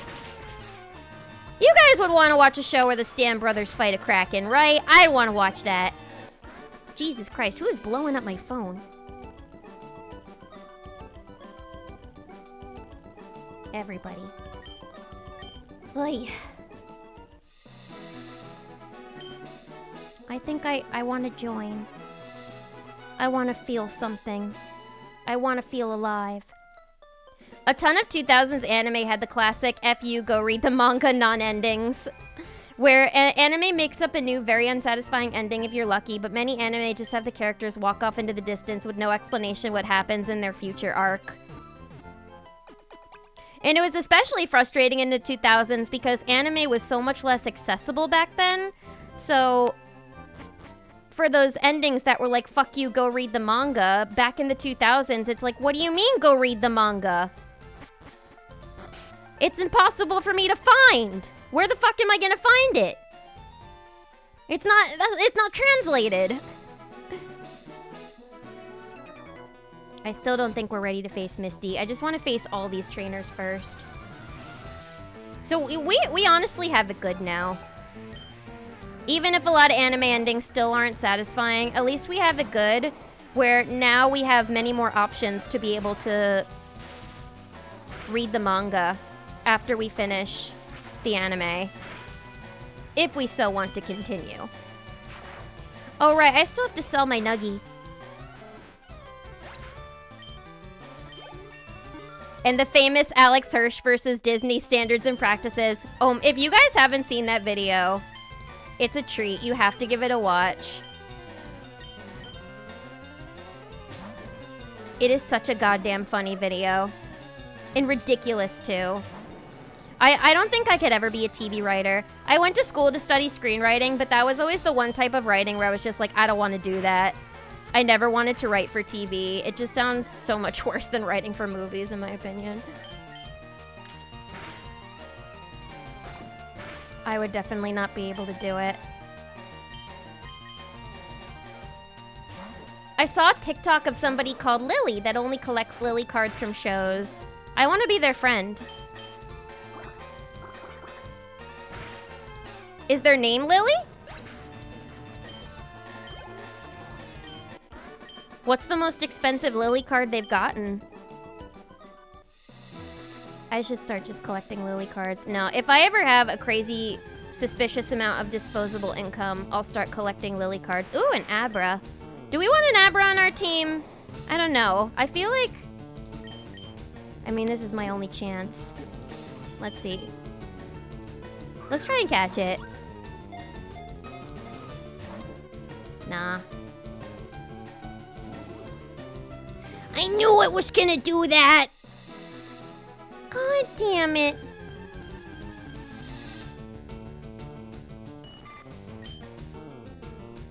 As much as I would love a Butterfree on my team, I've had so many Butterfrees in the past. But this time I just feel like it's better to raise a Beedrill. Spice it up a little bit, you know?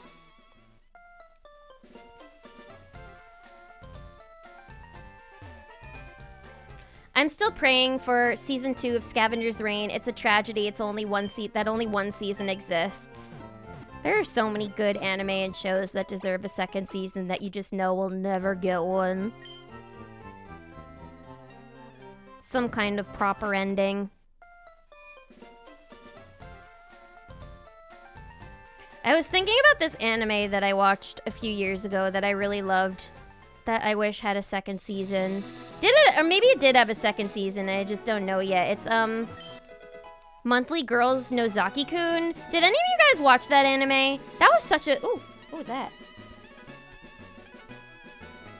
I was just accosted by a moth.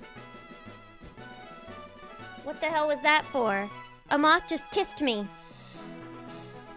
I did not want that!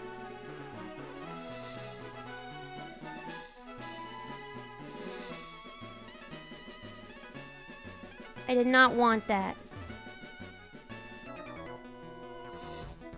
Sorry, I need to recover.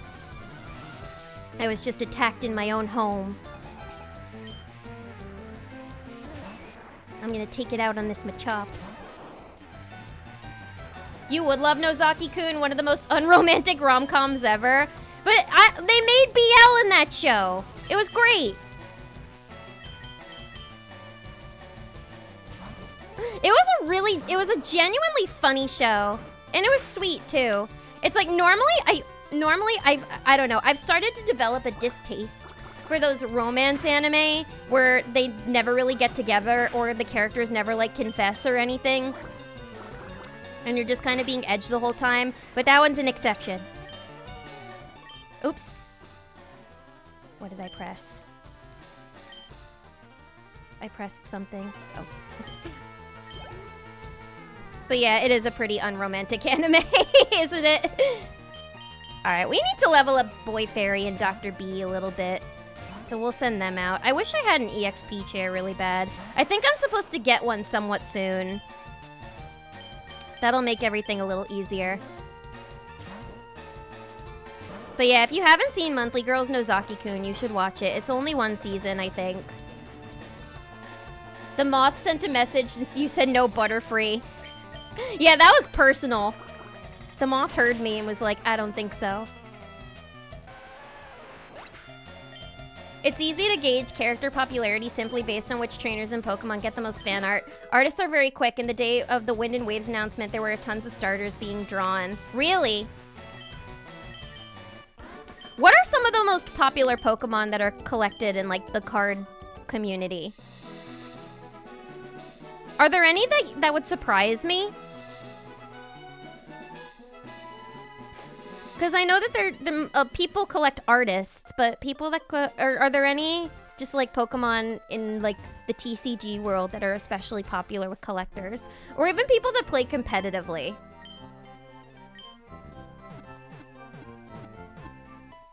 The game sound is a bit loud compared to you. Oh, let me turn that down actually. Thanks for letting me know. Let me turn myself up too a little. Okay. Thank you. Appreciate it. Hope that's a little better. Wait. Just turning it down a tiny bit. Okay. Correction, the lore was Mew was found in, oh, Guyana. South America. Okay. That's also cool.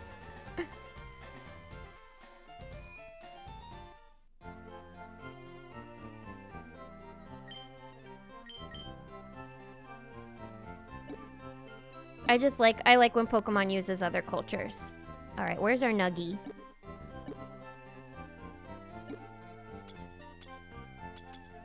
Key items. Oh, right, this is an old Pokemon game, so you don't have 8 million different areas for items. Okay. Maybe I should buy some things, too. I'm running low on potions. Maybe I should buy a couple super potions, actually. That might be smart. And, probably don't need more than that. At least for now. For the next gym, we'll need some paralyzed heals, I think. But that can wait. No need to rush.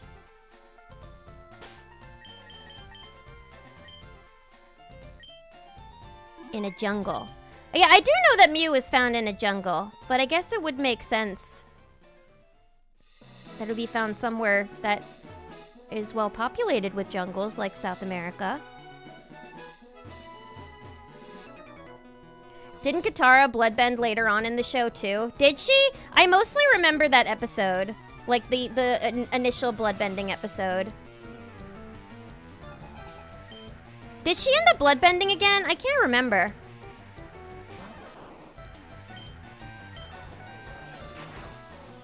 Maybe she did, actually. Dr. House is the only hospital show I watched. I watched a Dr. House, too. That show was psychotic. But I loved it. Every episode, they either had to give somebody a lumbar puncture or a biopsy. And those were the only two options. And somebody always had syphilis, too. That's what I remember from House.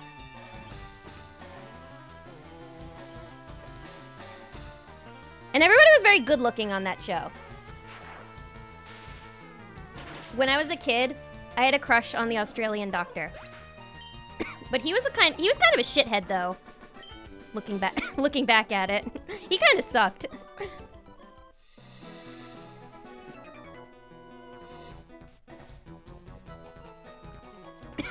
I would want to see how Grunkle Stan got banned from so many states and countries. Me too! He's banned in New York. I want to see what he did to get banned in New York. Maybe he lived in New York for a little bit and he kept a prairie dog as a pet in the city. I know you're not allowed to do that. I think you can keep one as a pet in the suburbs of New York, but I don't think you can do so in the city.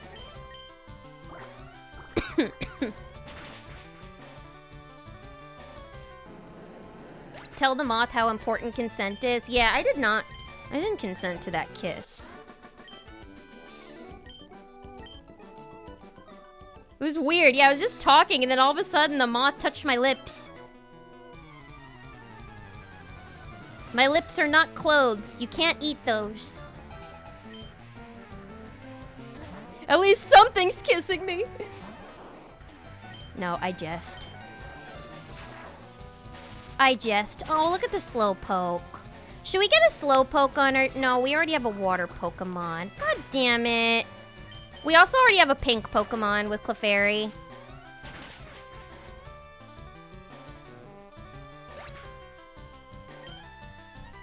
And no, it didn't get a second season. I didn't think Nozaki-kun got a second season. I didn't think so. She did bloodbend again. Okay, when she was blinded by vengeance in the Southern Raiders episode, arguably the best episode of the series. I'll have to rewatch that one. I think I remember what you're talking about, actually. Yeah, they went to some dark places in that show sometimes. Hey, my boyfriend is cool. I don't care. Wow, I don't care!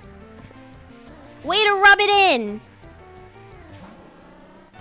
I'm gonna kick your ass for saying that.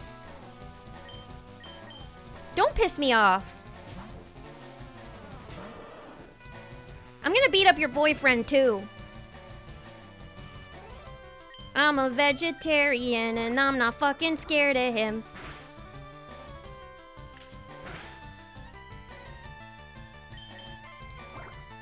Only thing I remember from House is it's never lupus, except when it was lupus in that one episode. Yeah. Biopsies, lumbar punctures, and it was never lupus. Couldn't be. Simply couldn't be. There was once a really disturbing episode of House that fucked me up as a kid, where they pulled a parasite out of a lady's stomach. And it was like 8 feet long. I was so scared.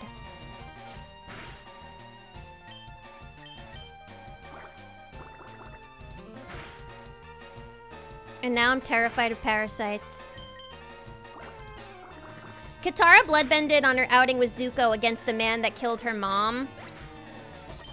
Well, you know what? He probably deserved that. If he killed her mom. Yeah, she was probably blinded by rage. Understandable.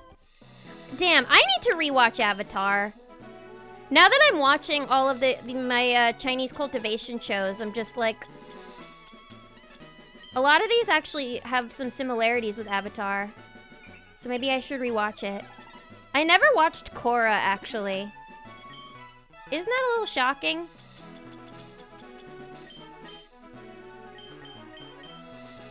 But Avatar was so good.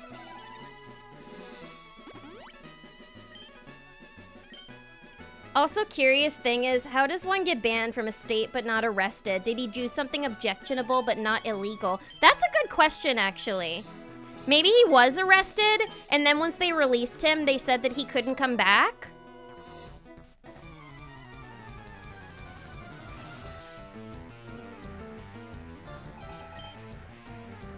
I'm not sure. Maybe there are degrees to it?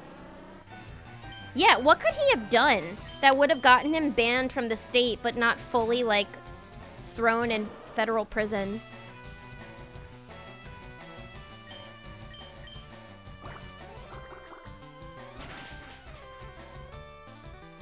I've never watched Avatar. You should. It's a great show.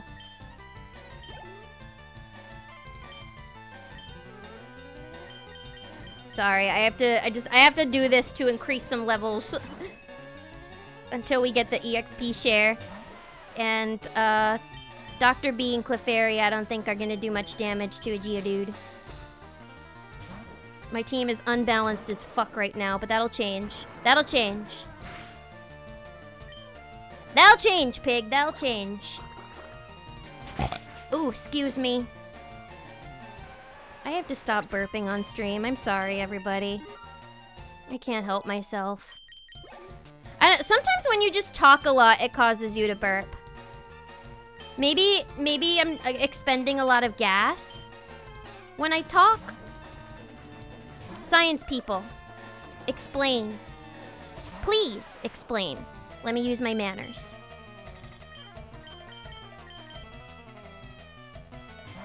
Please explain. Love, Lilith. Korra gets a bum rap. I'll defend seasons 3 and 4 specifically. I thought people liked Korra. I don't think people liked it as much as they liked Avatar, but I thought people liked Korra.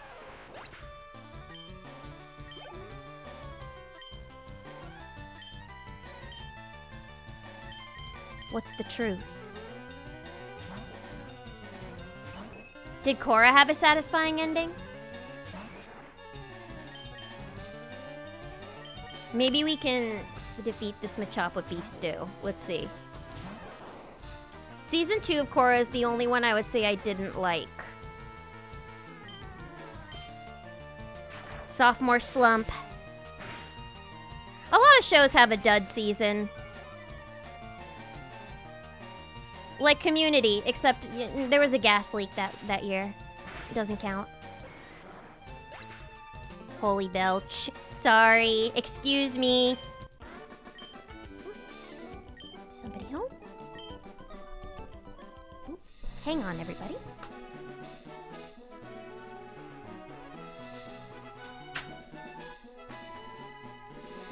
Okay. It's because you're full of hot air. My brain full of hot air. I'm a cool guy. I've got a girlfriend. I was looking for you earlier. I'm gonna beat you up. You and your stupid shorts. Who gave you the right? I'm gonna sting you. Buzz buzz. Why are the boyfriend and the girlfriend so far away from each other? Maybe they had a fight. But they're still defending each other. That's love. Love endures.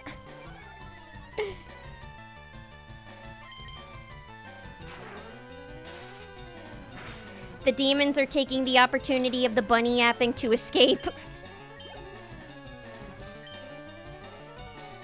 Those are the babies that me and Pepper ate that are trying to escape.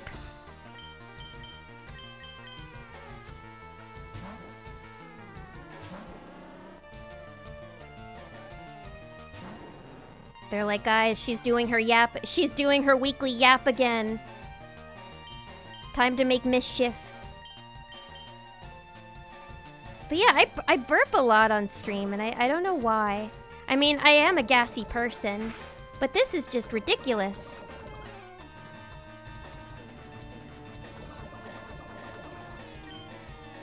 It's not like I'm drinking soda on stream. I'm drinking tea.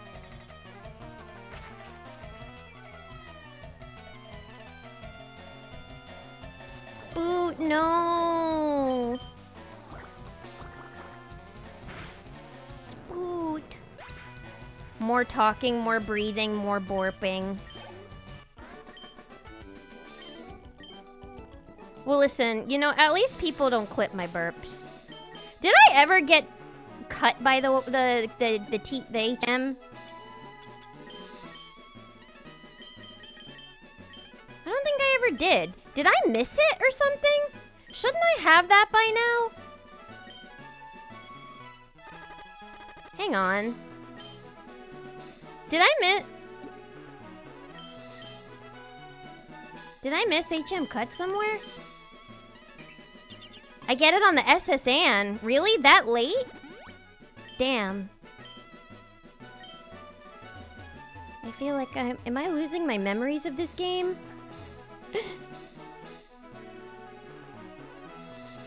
My brain has been in such a fog this past month, like more so than usual. I think that's why I had that huge fuck up with my computer a few weeks ago. It's just because my brain's been so foggy, I just haven't been paying enough attention. Really? It's that late, huh? Okay. Okay.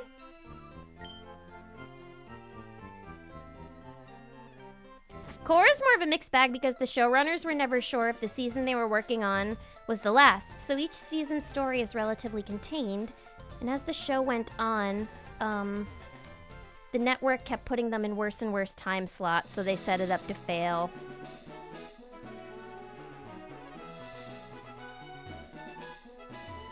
They put them in the 2 a.m. time slot. They put them in the Robot Chicken time slot, huh? Yeah. Time slots really are everything in TV. Maybe not as much anymore with streaming, but back when they were, like, you really did want to be on prime time to make sure that your show was viewed. And that was usually what, like 7, 8 o'clock, 9 o'clock? That's why all the HBO shows are on at 9. They know that's prime time.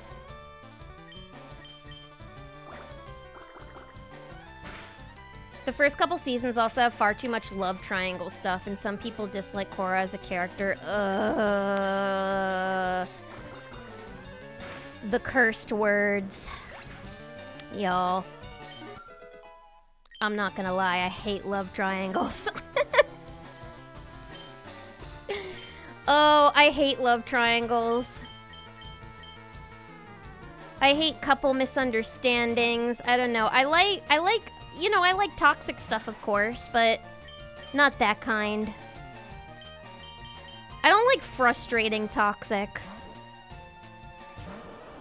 And I don't like when love triangles or just when, like, dumb romance subplots take center stage. It's like, that's always my one critique with Gravity Falls, and I think the crew realized that was there were just way too many episodes that were focused on Dipper's crush on Wendy, and it just got to be kind of like, annoying. So then in the second season, they really toned it down with those. What do you want to learn? Double slap? Is that worth it? Double slap's probably better than pound. I think we can get rid of pound. When does Clefairy learn metronome, actually? That'll be good to have.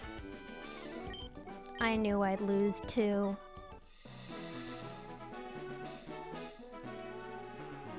Not very confident in yourself, are you? I used to be like you. I'm trying to not be like that anymore. Well, you know what? I'd rather you say that than boast about your boyfriend. Oh, maybe Meepchorp can... Maybe Meepchorp can do some heavy lifting here. Come on, Meepchorp, don't fail me. Yeah, no, I'm not a fan of love triangles in shows. It's just, it's so unnecessary and stupid, and they always take up so much time.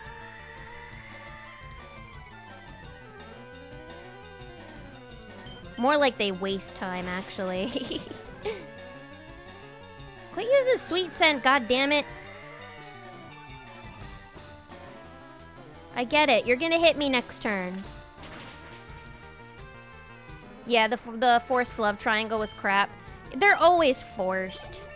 A love triangle has never felt natural to me in a show.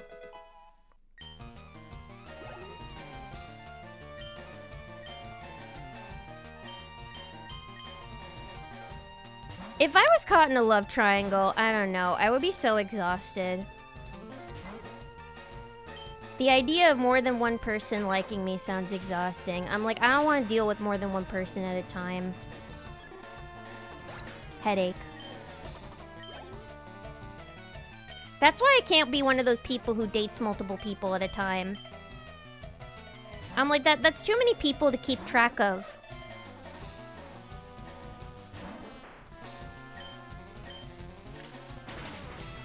Nick was also wishy-washy on whether to put Korra up for streaming, so it became difficult to keep up with.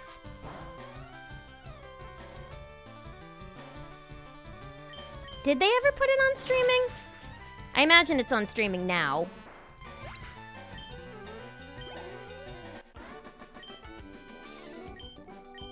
But yeah, this was back when it was all still just on cable. Alright, here's Bill. Should we face these people off? Oh, okay. Oh, that's why people are talking about their boyfriends and girlfriends. This is a date spot. I'm the fool. Hiya, I'm a Pokemon. No, I'm not. Call me Bill. I'm a true blue Pokemaniac. This is gonna sound crazy, everybody, but you're gonna have to bear with me on this one. When I was a kid, I had a memory, and I swear to God, when I was a child, I remember playing this game, and in this moment right here, this goddamn moment right here, where you're talking to this fucking Bill Clefairy, I could have sworn when he's introducing himself, he goes, "My name is Bill, but some people call me Chill." Am I the only one who experienced reading that text as a child? Am I crazy? Maybe I dreamed that, but I could have sworn when I played that, I remember reading that once as a child. But now anytime I play it, he doesn't say, "Some people call me Chill." Do people not think Bill is chill? Please tell me I'm not the only one who read this text when they were a kid. There has to be somebody else out there. Lately, I feel like I've been having a lot of people ask me what's wrong with me. And the answer is a lot of things. But I need to know I'm sane in this situation. Help. Bill from the computer. Bill, you mean the things that I gotta pay all the time? What's with that skeptical look? I'm not joshing you, lady. I screwed up an experiment and got combined with the Pokemon. So how about it? Help me out here. I don't know. What if we didn't help him? We should fuck the whole experiment up, and we should we should make him go inside the mind of like a Magikarp or something. The cell separator. How come they never explored this technology further? This is the only time they explore technology of people transferring their brain into a Pokemon's. Honestly, I prefer you as a Clefairy, Bill.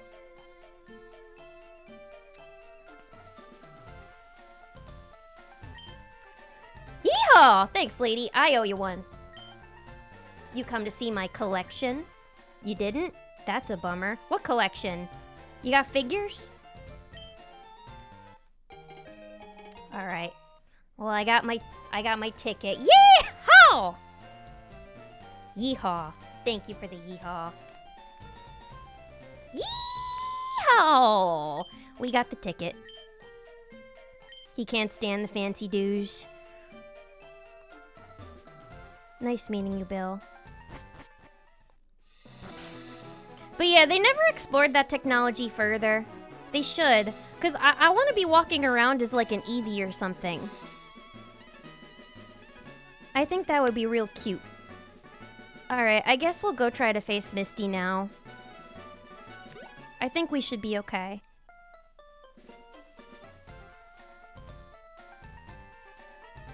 We'll put you out front. You're gonna be our star player. You're gonna make Mommy very proud.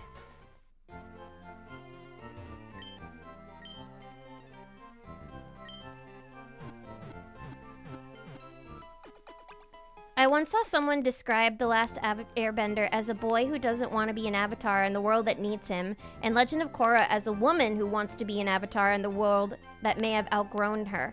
That helped me reframe both stories as two halves as a whole, whether or not that was intention. That was really fascinating, actually. That's a very unique way of looking at it. It's kind of sad when you think about it. In the end, was only available on the website. That's bullshit. I mean, I did read spoilers. Like, I know how it ends, but, like, was that, like, why it ended? Because of, you know, or why it was only on the website? Because of the way that it ended? At first, Korra was on Nick's site, not Netflix or anything. They didn't even put it on Netflix. Huh. It's gotta be on Netflix now, right?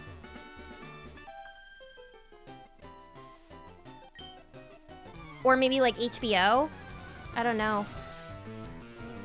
No, maybe probably Paramount, actually. Doesn't Paramount own Nick? Is it on Paramount?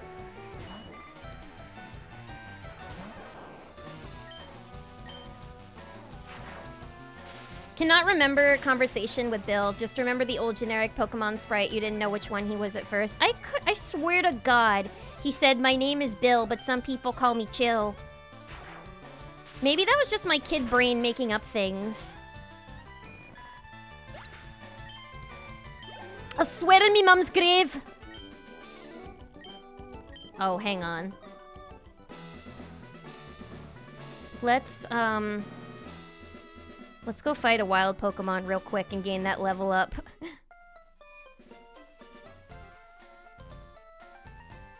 I swear in me mum's car.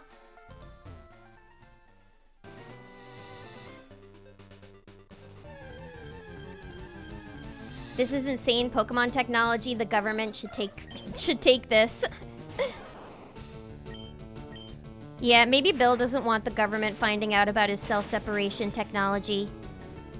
I don't think it was his brain transferring. I would think he transformed. Still, that technology was never further explored. The technology of transforming into a Pokemon. Sandshrew. Alright, question, y'all. What Pokemon do you guys like more? Sandslash or Dugtrio? Because I want a ground Pokemon for Lieutenant Surge. And I don't think I've ever raised a Sandslash or a Dugtrio on my team before. So I know I want one of those. But the question is, which one? I'll catch this guy? Just so we have him? Okay, wait, that's a good sign. You like the Slash? I like Sandslash too. I feel like more people would pick Dugtrio anyway. Maybe we should raise a Sandslash. Alright. What are we naming him? I think Sandslash looks sick. It was my favorite Pokemon from when I was younger. Alright, let's raise a Sandslash.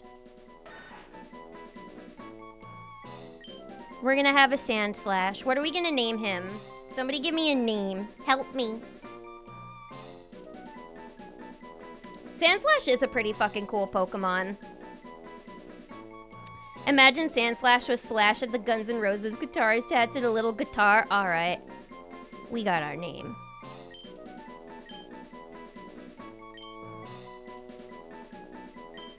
We got our little metalhead right here. We got Slash.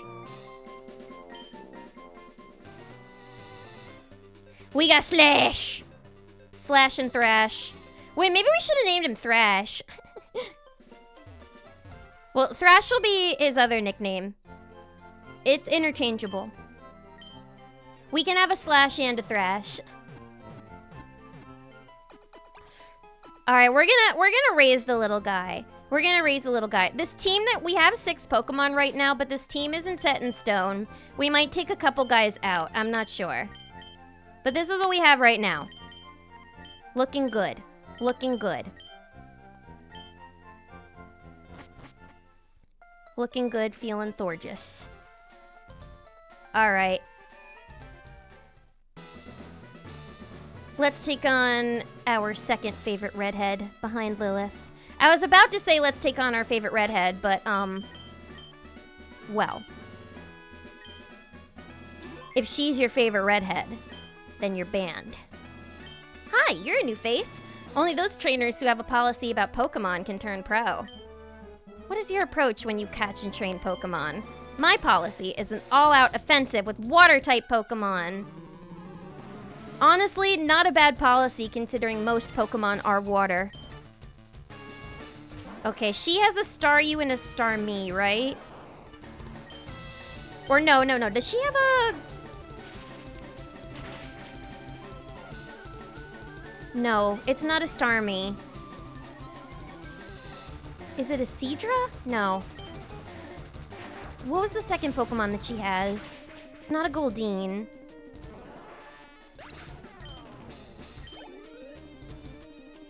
It is a Starmie. Okay. I stand corrected.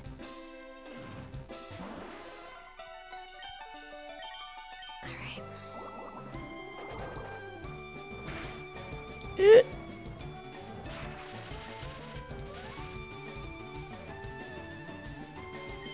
Okay, you're paralyzed. That should keep us maybe somewhat safe. Or at least possibly buy us some time.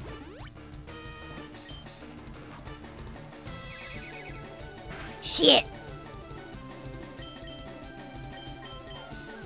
I do have a revive, so I could eat this. I could always eat this. Was supposed to run D&D tonight. Technology shat the bed. No! No edibles on a work night rule, and damn crying to Lilith. No! Oh, don't cry! Lilith is here! Lilith is here, Fluffy! No! I'm so sorry! I'm so sorry that your technology was failing you. Listen, I've been real pissed off at technology lately. I'm like, this stuff! Technology! I didn't have a revive. Oops. My bad. You know what'll make you laugh? My foolishness tonight will make you laugh. I always say, technology is supposed to be making our lives easier, right? So how come it's always making shit harder all the time? Right? I'm so sorry, but you know what? I hope that you enjoy your edible. I hope that you have the best, most giggly, fun edible experience tonight. And the best snacking experience to follow it up. What? You weren't in the red, though. Cheating. I hate when they do that. I'm really sorry about that, though. Thank you so much for the Tier 1 resub at 40 months, by the way. I appreciate your support so much. Thank you, thank you. I hope that those tears turn into laughter. And that your night gets better. And I hope that you get to play some D&D later this week. But look at that. We got a gym badge. That's some good news. But Lilith is here. Lilith is here to make things better. And Shadow King, thank you so much for the follow. Welcome to Bunny Coat. Welcome, welcome. And Thy Phoenix, thank you so much for the follow. Welcome to Bunny Coat. Welcome, welcome. Thank you, new followers. Welcome on in. Hope that you're all having a wonderful Thursday night. Thanks for watching me play Pokemon and Yap. This is typically what I do on stream. I like playing Pokemon and yapping. But we're chilling tonight. This is just a regular, no Nuzlocke, no pressure run. We're just having fun. But that was easier than I thought. I mean, we may have lost Beef Stew in the fight, but I forgot that Starmie's part psychic. So, oh yeah, can I get a bike now, actually? I could probably get one. Maybe I should get a bike. Oh. Alright, I can't get a bike. I guess I'll get a bike later. 1 million? How are you guys still in business? It's just like with the $1,100 Pokemon card. How do you stay in business? What are these prices? Oh, I like this guy. I think when you stand in front of his TV, he's not one of that guy. I love those NPCs where when you stand in front of the TV, they get mad. The bike shop is a mob front, actually, though. The bike shop is one of those mob fronts that's been around for like 30 years and somehow hasn't been caught yet. For waste management. What's your team so far? I'm new. This team isn't set in stone yet, but these are our friends so far. We've got Pikachu the beef. We've got Pikachu the beef stew. We've got Beef Stew the Pikachu. We've got Spoot the war turtle. We got Dr. B the Beedrill. We got Boy Fairy the Clefairy. We got Meep Chorp the Spearow. And we've got Slash, the Sandshrew. Lots of cuties. But this is subject to change. So, yeah. Bike voucher, right. In Vermilion City. We'll get that later. For now, we're hoofing it. We're hoofing it, girls! Oh yeah, this is where the robbery took place. Team Rocket must be trying to dig their way into no good. Good one. Good one. Those miserable Rockets. Look what they've done to my house. They stole a TM for teaching Pokemon how to dig holes. I was going to use it on a Mankey or a Sandshrew. Cost me a bundle, it did. That would be me. If my place got ransacked by a Diglett from Team Rocket, I would be like, my stuff! It cost a fortune! Innocent bystander, likely story.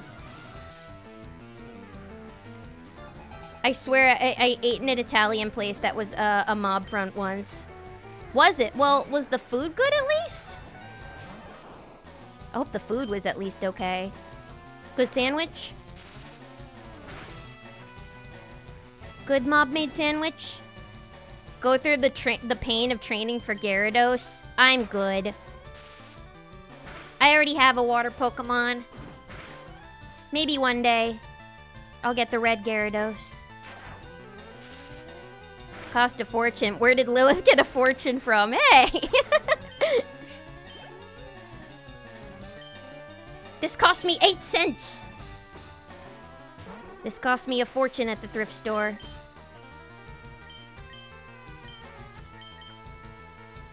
I dug it up in the mines myself. That's where I got it.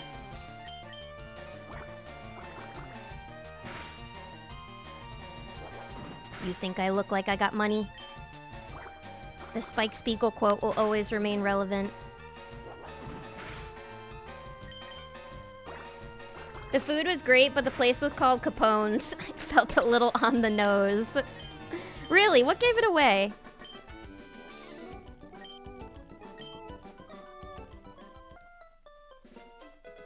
Yeah, gimme that.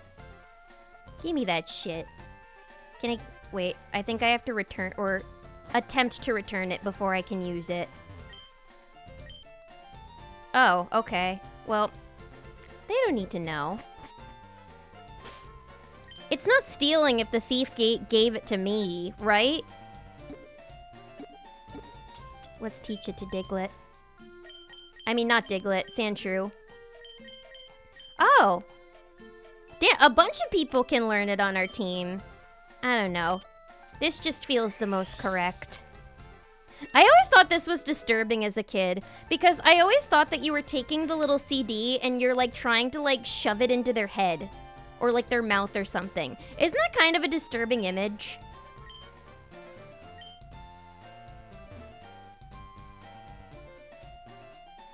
I just picture you're, like, shoving the CD, like, directly into their brain. I don't think that's how stealing works. Exactly. So I didn't steal it. I'm innocent.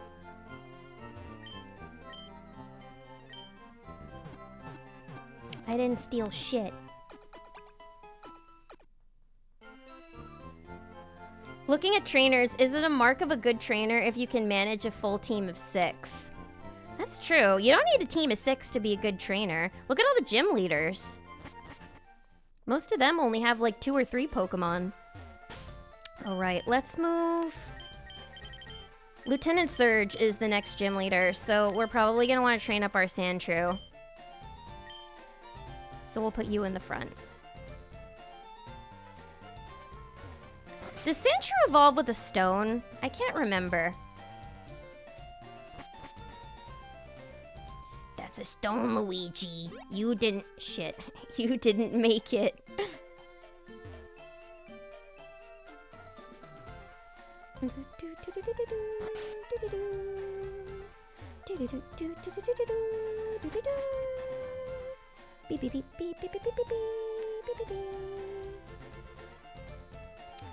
I wish I could be a ghost trainer.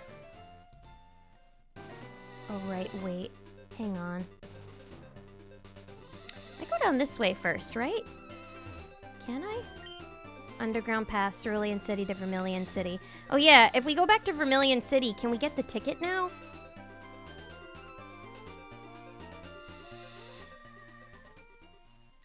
Wait, just checking for items.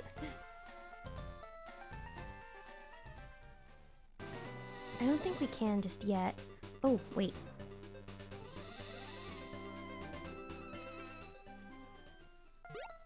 I always thought it was weird that you could install software into Biological Life. It is a little weird, isn't it? Why did they choose to, make the TMs and HMs like CDs? Why aren't they like little potions or something? Isn't that kind of weird? Sentry evolves at 22. Okay. Not a stone. Yeah, I don't know what stone you would even use to evolve Sandshrew. There's not like a sandstone or a rock stone. Well, I think there is a sandstone item, but it doesn't evolve Pokemon. Bro, I got my Ultraviolet team. Charmeleon, Kadabra, Gyarados, Victreebel, and Nidoking, and Pidgeotto. Wow. OG team you got there. They fight good? Oh, this is the daycare. Okay, we don't need to go here yet. We don't need to raise no eggs yet.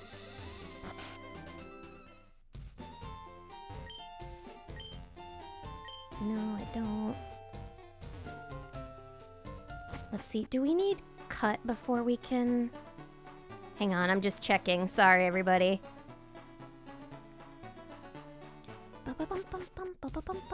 Oops. Now I'm imagining the Pokemon wearing headphones connected to a Walkman and learning moves on an audiobook or something. Then there would be a mishap like in Dexter's Lab where the Pokemon falls asleep listening to it and Nick only do that one move the next day. That's really funny. Yeah, what if TMs were like audiobooks? After giving them enough listens.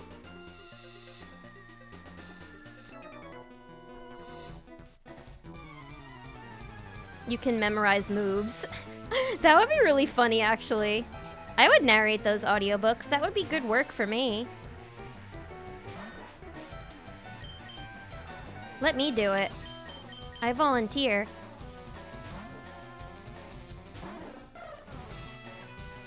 Oh shit, this guy's level 16. I am underleveled. Not a problem. I'm not scared. Who's scared? Not me.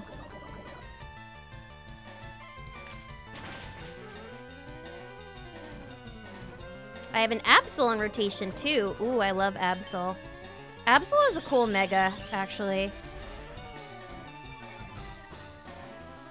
Absol's probably one of my favorite Gen 3 Pokemon. I don't know, I think if I would have to pick, maybe Gen 3 and Gen 5 are my favorites for Pokemon. I think maybe I have a special connection to Gen 5 because that's supposed to be New York. But Gen 3, I don't know, there's just so many really cool Gen 3 Pokemon, like Absol, Jirachi, Plusle and Minun, Skitty, Flygon, Deoxys, Blaziken. There's just a lot of cool guys that region.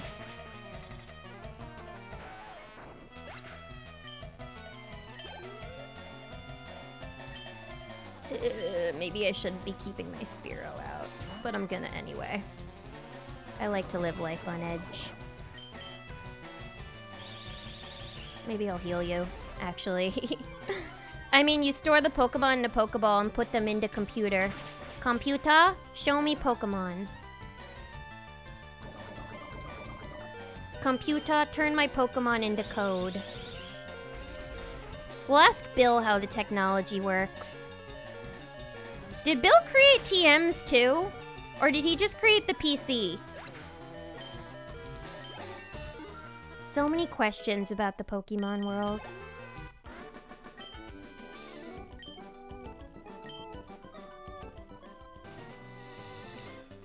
Now, I know that they have,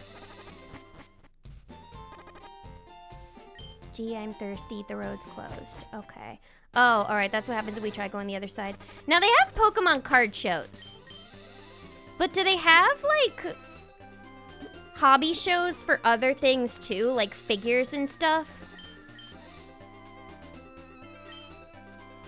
Because I want to go to one of those. Because even though I say, why would people spend so much money on a piece of cardboard? I could say that.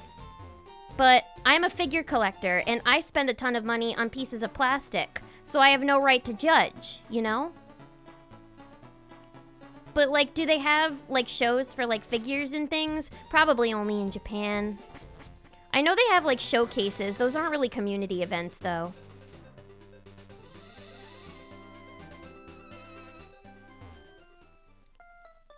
But those are the types of hobby events I really want to find.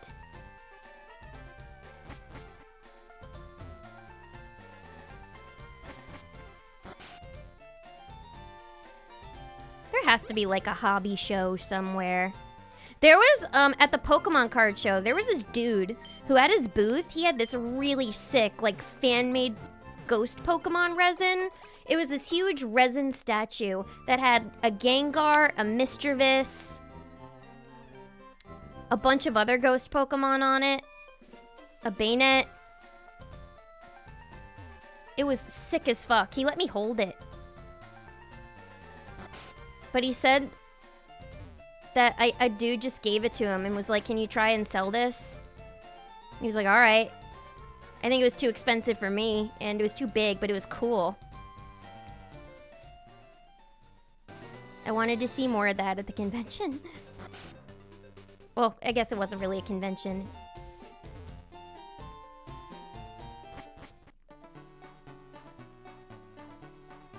It was a card show, but I treated it like it was a Pokemon convention.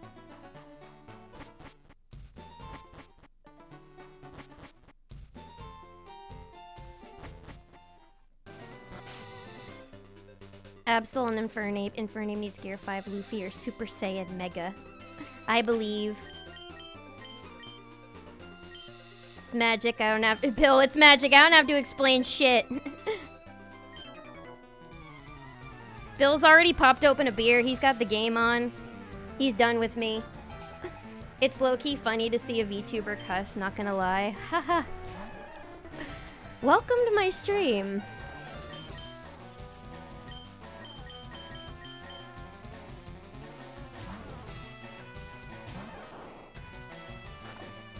Is it rare for VTubers to curse? I feel like most of us have sailor's mouths, so I don't know.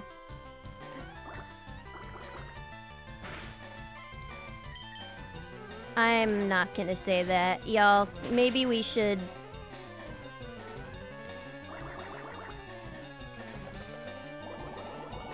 Maybe we should have this guy banned. I don't know. I don't want to say that.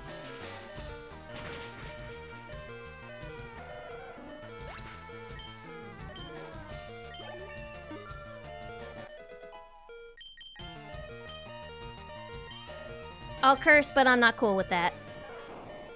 Alright, Slam. Anyway, back to the game. We're gonna get rid of Quick Attack. I don't think we need that.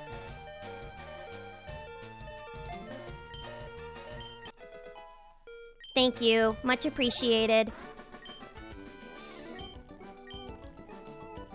There's a reason I say I like 18 plus in my streams.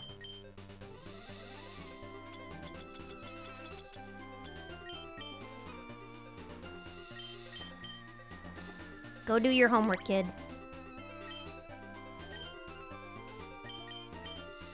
Thanks, mods. Much appreciated. Came to see the Shadow King get sent to the Shadow Realm. Welcome, Alyssa. Yes, you came at the perfect time. Yes. We sent him right to the Shadow Realm. Welcome on in. Much more pleasant name to see in the chat. Hope you're doing well as well. Happy Thursday. I hope that you're having a good Thursday. Welcome, welcome. We're just playing some chill Pokemon tonight.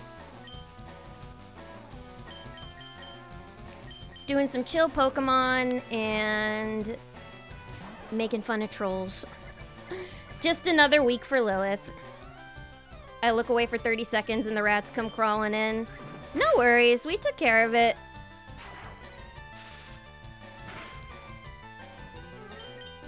I always say I never have to worry here. Sorry I was slow to the draw on that one. No worries at all. You're good. Much appreciated. Pikachu on Pikachu crime. I'm gonna send Slash back out. I don't think he's gonna get much experience from this, but why not? Much appreciation to the mods. Thank you. Thank you for always keeping things chill around here. I know I can always count on y'all. Maybe I had to start using my rare candies, actually. I have like 2 of them, I think, and I haven't used them yet. Now might be a good opportunity.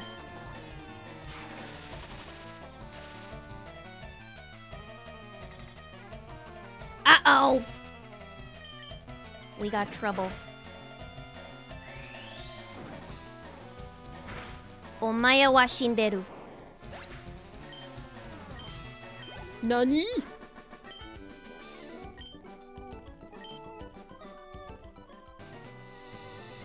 Do I have a Paralyze Heal, actually? Alright, let's use some items. Heal you. Going back to the gym leader discussion, the first episode of Pokemon Origins anime had a tiny bit of world building that makes a lot of sense. Brock asks Red how many badges he has, and when Red tells him none, Brock picks a Pokemon team to match Red's skill level, which, like, yeah, of course gym leaders have a huge roster of Pokemon that they can curate. That just makes sense. Huh. You know, I didn't even think of that, about gym leaders trying to match skill levels. I just, like, I don't know. When every Pokemon game that you play ends up, like, you know, always following the same formula, it makes you develop this idea that everybody's journey starts in their little tiny hometown. And then, yeah, your first gym leader is always going to be Brock. But then you consider, wait, maybe somebody lives closer to, like, Saffron City or Celadon Town. So their first gym leader obviously is going to be, like, Erica. So she would probably have to adjust her team if you're a newbie. Yeah, you're right. That is pretty obvious. And not something I ever considered. But, like, Pokemon games never really play around much with the idea of you beating gyms in no particular order. This game, actually, you can do the 4th, 5th, and 6th gym in any order, I think. Because they're all around the same level, pretty much. But this is, like, one of the only examples that I can think of. Are there any other games where it doesn't really matter the order you beat gyms in? What about, like, in the later games? I guess that doesn't really matter as much since it's open world, so you can kind of explore the world as you want. But I feel like there's certain level thresholds you need to reach when you get to certain places. Stop using sleep powder on me, cheap trick. Stupid idiot.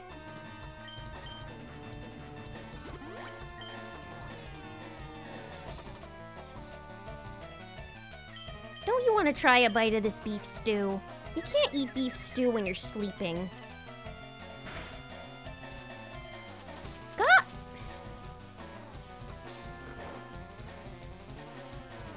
Don't piss me off. What if you live on Cinnabar Island and you're gonna get stomped by Blaine? Yeah, I feel like Blaine would be one of the few gym leaders where he's like, I'm not adjusting shit for you. You live by the fire, you die by the fire.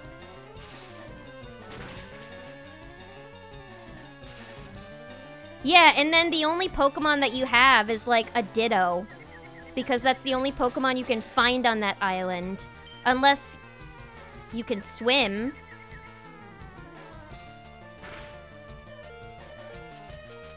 I don't know. Yeah, you'd be boned. Well, yeah, although I guess if you can swim and you have all those water Pokemon around you, you'd probably be fine. You just have to, like, grind for a while.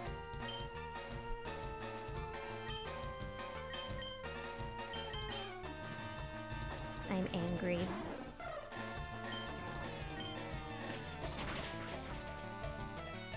I think Sun and Moon was the first one where they were like, you can do whatever you want in the island. Yeah, I guess that was... There was a little more freedom in those games. You could kind of go wherever you wanted. Was that one open... That one wasn't really open world, though, was it?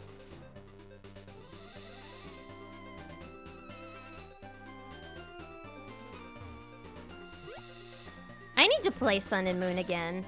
I haven't played those games in forever. And they're the ones with Lily in them, so maybe I should. I never watched the anime for that. Have you guys watched any of the more recent Pokemon anime? I fell off a long time ago. I think the last time I was, like, regularly watching a Pokemon anime was maybe when... years and years ago, during the Diamond and Pearl days. The Pokemon Battle Revolution anime was pretty cool. Or no, what was it called? The Pokemon... It was the one where Ash was fighting at, like, that Battle Island in Gen 3. You guys know what I'm talking about. I forgot what that anime was called. But I remember liking it. I think I'm getting a little ahead of myself. I don't know if I'm actually supposed to be fighting all those trainers down there right now. Maybe I'm supposed to go this way instead? No, I am supposed to go down.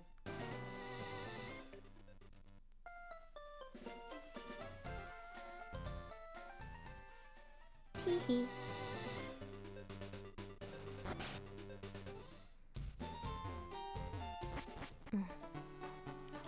Whew. I am exhausted. It's been such a busy week so far.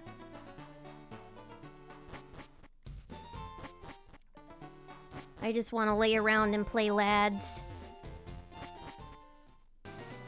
I was thinking the other day, though. I was, when I was with my mom a couple days ago at the house, after Pepper's appointment, at night, she likes to watch TV, and, she wanted me to watch something with her. I didn't really know what to watch, so I was just kind of like, you know, if you're watching something, I'll just watch along with you. And she was watching this show on Apple TV called Margot's Got Money Troubles, starring Elle Fanning and Nick Offerman. It was a good show, actually. I enjoyed it, but the main character has a roommate who is into cosplay. And sometimes she talks about her cosplays, and she wants, like, the main character to wear them, and she, like, makes her own. And it got me thinking about how much I miss cosplaying. I used to cosplay a lot when I was, like, in high school. Like, me and my friends, we would do, like, group cosplays, and it was always really fun. But I haven't cosplayed in a really, really long time. And I was kind of wondering if maybe I should pick it up again. I don't know who I would cosplay. But I have so many anime I like and games I like that it could be fun to, like, maybe try it again. What do you guys think? Should I cosplay? Who should I cosplay?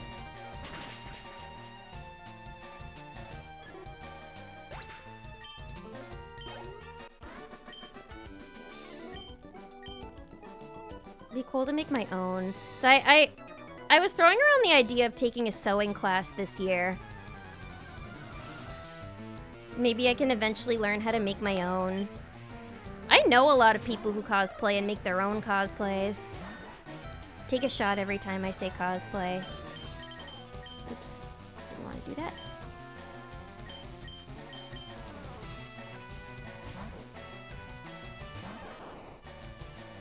I should cosplay some male characters, actually. I've never done that before.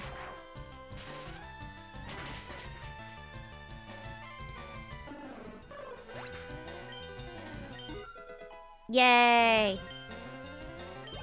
Yay, Swash. Raticate.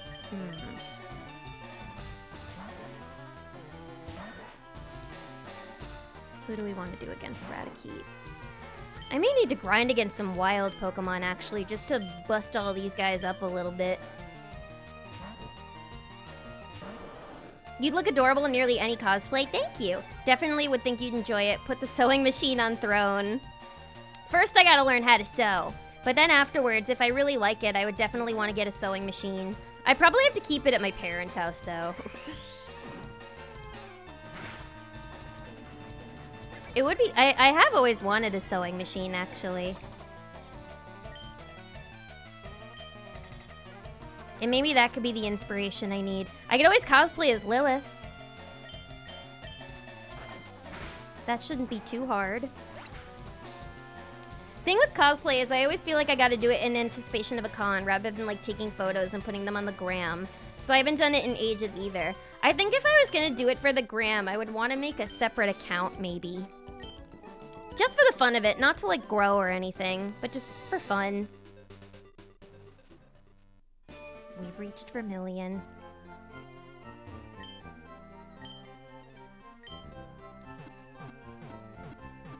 Yeah, I just want to do it for fun.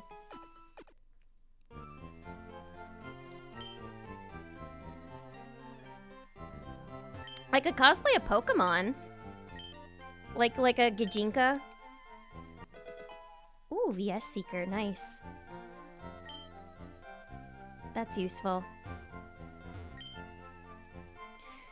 Yeah, I would do it anticipation for cons mostly, but I would want to do photo shoots. I love seeing cosplay photo shoots.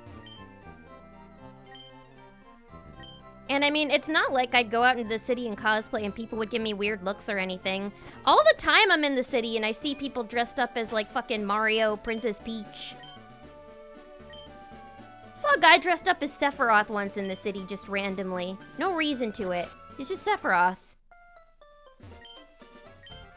Fishing guru. I love fish. Let's see if I can catch a merman with this.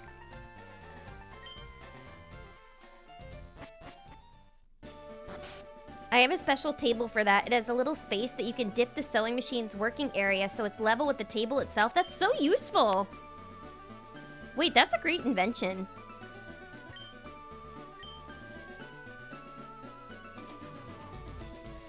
Did anybody else as a kid, did you ever, was there ever a playground rumor any kid would be like, oh, did you guys know that when you beat the game, that the tower that Machop was working on in Vermilion is complete? Did you guys know that? You can go there after? My uncle, my friend's uncle works in Nintendo. He told me so. I think I remember that being a rumor.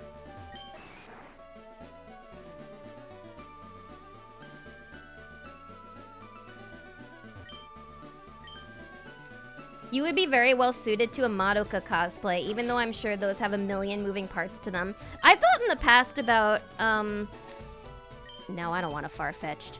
I've thought in the past about a Madoka cosplay. I think I would want to do her school uniform, though, just because, like, her dress, you're right, her dress does have a lot of moving parts to it. Like, the skirt is really poofy. And it would be hard to fit in my closet. It's very cute, though. I would love to cosplay Madoka.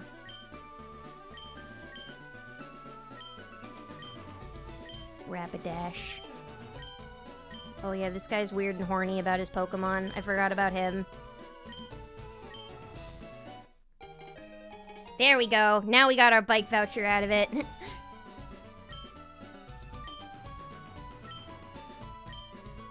Okay, I'm gonna go grab that, actually, real quick. Just before I forget. I know myself, I'm probably gonna forget. Yeah, what are some other characters?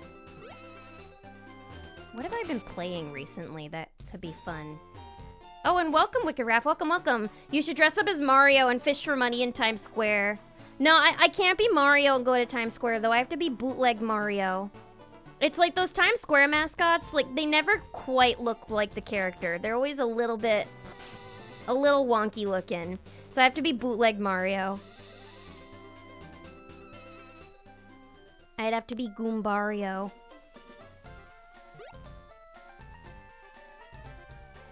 You could go as your fish boyfriend. A Raphael cosplay would be really cute, actually.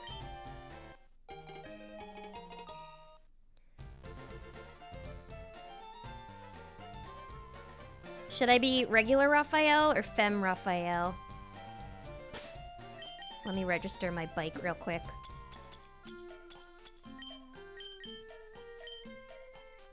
Okay. What is that? Yes, that's Y here. Whee!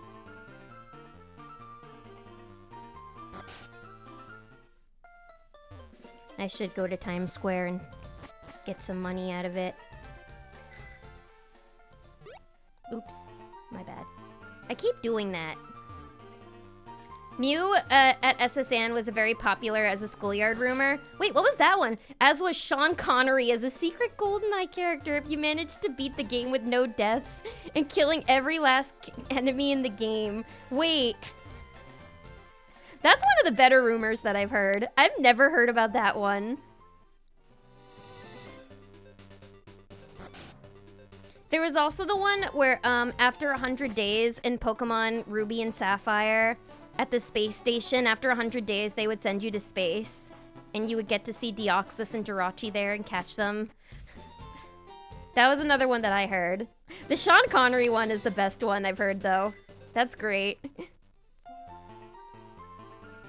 I was friends with the guy that would spread rumors about shit, and I'm sure he grew up to be a pathological liar and is successful now.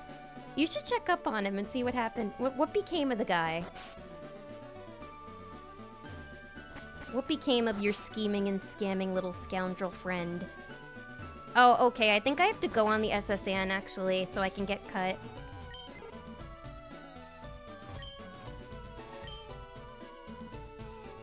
Clipboard. Dear Peepee. Dear Peepee? Wait, did I read that right? Dear Peepee! It's probably Pippi, but I like Peepee. Also, long time no see. How are you? I'm doing okay. I'm hungry. I'm pretty hungry. I think I'm gonna eat a wrap in my fridge after stream today. I think that sounds good to me. Let's get on the luxury cruise ship. I like luxury. I like stuff. Wibwawio. Librario. Libra in a Mario disguise. Librario.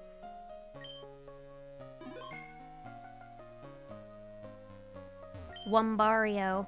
I was gonna say Wario, but Wario is an actual character. Bonjour, I am Le Waiter. Ah, Le Strong Silent Type.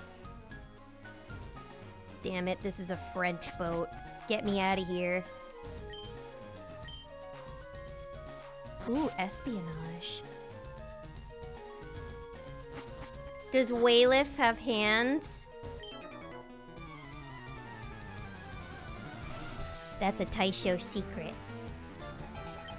Waylif? Whale Lilith?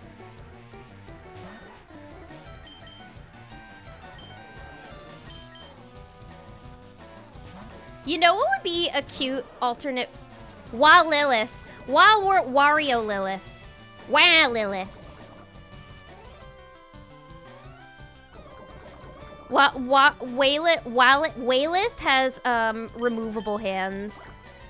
Like I go up to you and I go, hello, shake my hand, and then you shake my hand and you pull it off and I go, haha. It was a prank. It was all a clever ruse. You thought this was my real hand. It's a piece of plastic. You'll never know what's under these sleeves. Do do do do do do do do do do do.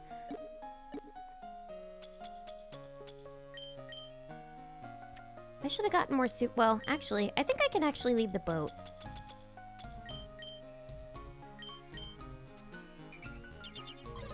Wario. Bro, did you know that you have 1,000 versus fights in Smash Melee? You unlock Sonic. Man, fuck you, William. Damn, Jacob, that sounded personal. There was a little venom in that. What did William do? How many times did William get you as a kid? We've all been bamboozled by a William or two. Okay, I need more potions. Some more of these. Yeah, I guess it would make sense that they wouldn't sell revives yet, actually. It's still a bit early. I go to work on my cosplays for Anime NYC this year, and I want to do Absolute Two-Face so bad. Ooh, that's a cool idea. Yeah, I think if I'm gonna cosplay at a con, I'd want something that's gonna be a little simpler. Like, nothing with too many moving parts, because I don't want it to be too difficult to maneuver myself around the convention.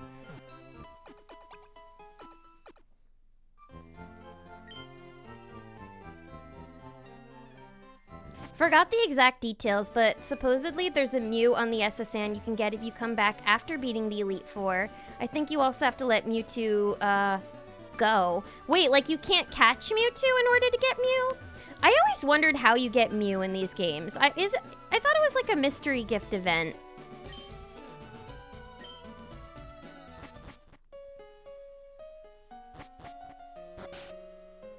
Because I never got a Mew in these games. I thought I was too late. Lady, control your kids. They're fighting everybody on the ship. Lilith is a ghost bun. Waylith is an alive rabbit. Waylith is a wraith rabbit.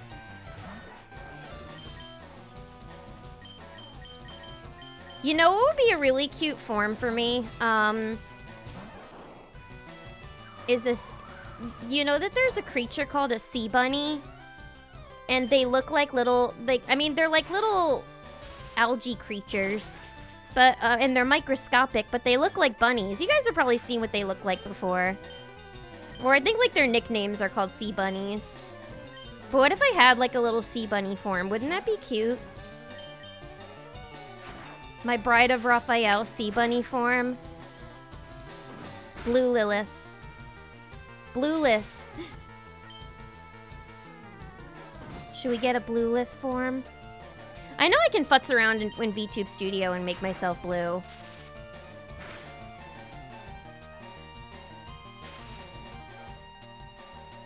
I was a very gullible child. I could be gullible too. I fell for the Deoxys thing. For sure. I remember being so disappointed when it reached the 100th day and nothing happened. I was miserable. I felt betrayed. That was, I think, when I developed trust issues for the first time. Sometimes I wonder why my trust issues are so bad and where they came from. And I think that might be the answer.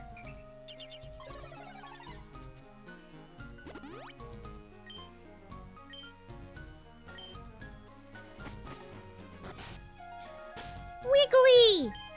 Look at that guy. You were my favorite character in the Pokemon Mystery Dungeon games. Oh, Wigglytuff. So chunky and cute.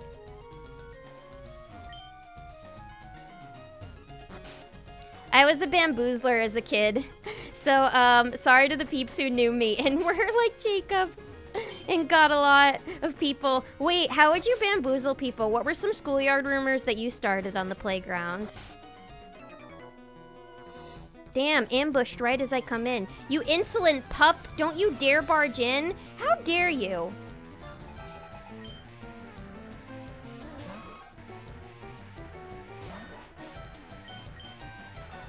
Listen.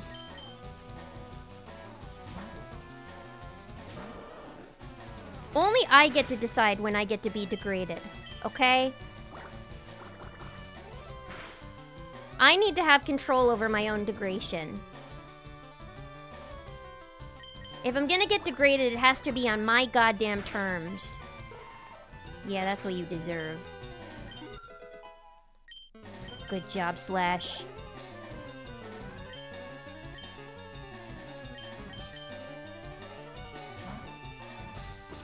By cheating or going to a Pokemon tournament. I want to go to a Pokemon tournament. I want to spectate a Pokemon tournament. I don't know if I want to be in one necessarily, because I'm not a very competitive person, but I want to spectate one at least. I feel like it would be cool.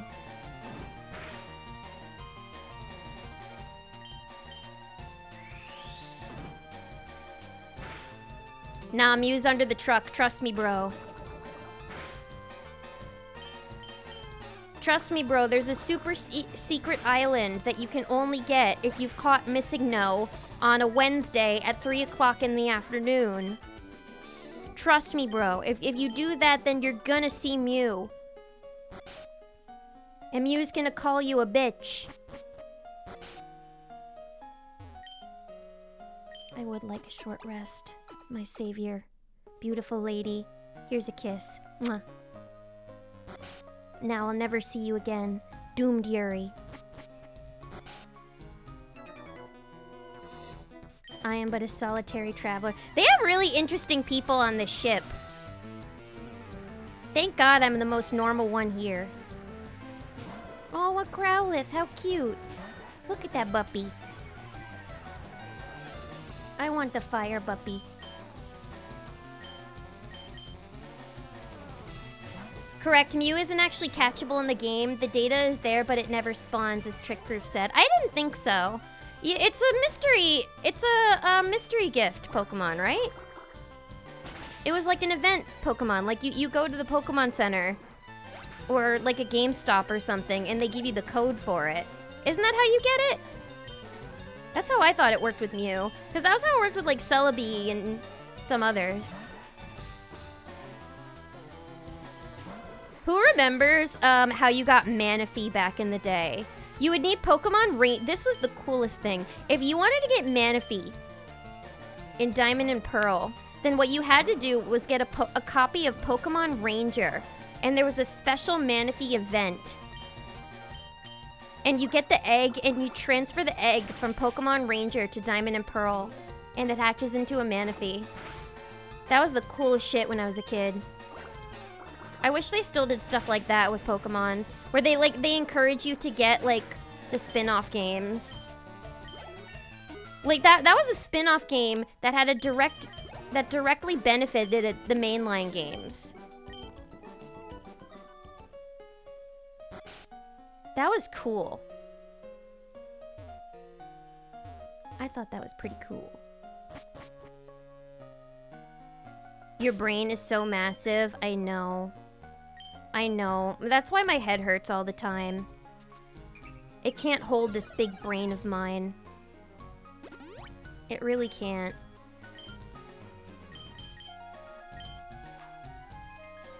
You blued yourself. You'll have to forgive me. I accidentally blued myself. Ooh, a hyper potion in the trash. Why would you throw that out? That's crazy. Couldn't be me. Your skin stays blue, but the hair your skin is blue, but the hair stays red. I would look like that Fire Emblem protagonist. The one with the like toothpaste looking hair. That would look kind of cool though. Blue Lilith, but still with red hair. You have to name Missing No Bitch to get the Mew to spawn. Trust me, bro. Trust me. My friend's uncle. My friend's uncle.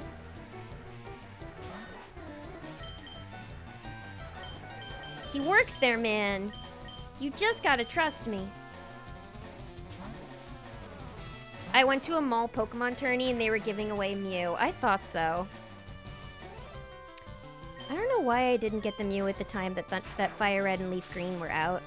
I didn't really do a lot of the mystery gift Pokemon. I think the only one that I had gotten through mystery gift was Deoxys, maybe? Did I ever get a Celebi? Maybe I got a Celebi. Can't remember. Cool, more like massive hassle for people trying to make a living Dex. Actually, though. Yeah, I guess if you weren't anywhere near a GameStop or somewhere that had the mystery gift, it was a bit of a hassle, wasn't it? If you were in a Pokemon desert, I'm sorry. Yeah, I do say these things realizing I was pretty privileged when it came to Pokemon growing up, since, anytime I would go to the city with my family, I would beg my parents to take me to the Pokemon Center. So I was lucky enough that it was in close enough proximity to me that I could just go when I wanted. But not everybody had that privilege.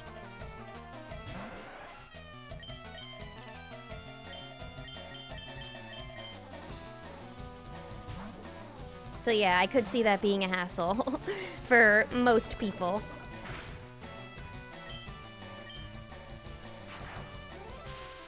At least it encouraged us to leave our homes.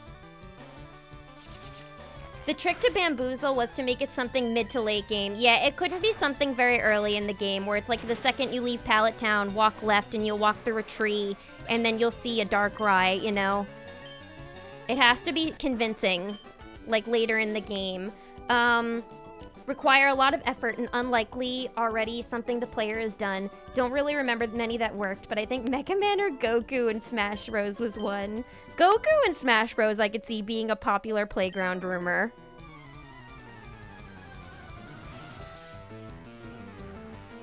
For a second I was about to be like, Mega Man's not in Smash Bros, but then I remembered he's not. Actually kind of crazy that he's not. Goku in Smash Bros. They're putting Goku in Smash Bros, trust me.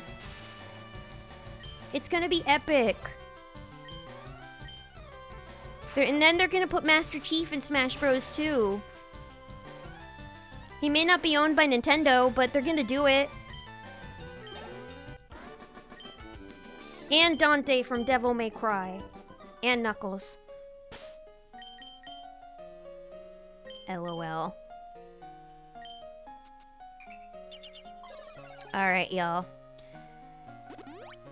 The cat meowing outside the door and the rumbling in my tummy is telling me that it is probably time to end stream for the day. I apologize. But yes, I am sleepy and hungry. So I think that's probably we're gonna call it. But this has been fun. Thank you guys for yapping with me while I'm playing Pokemon. Hee hee.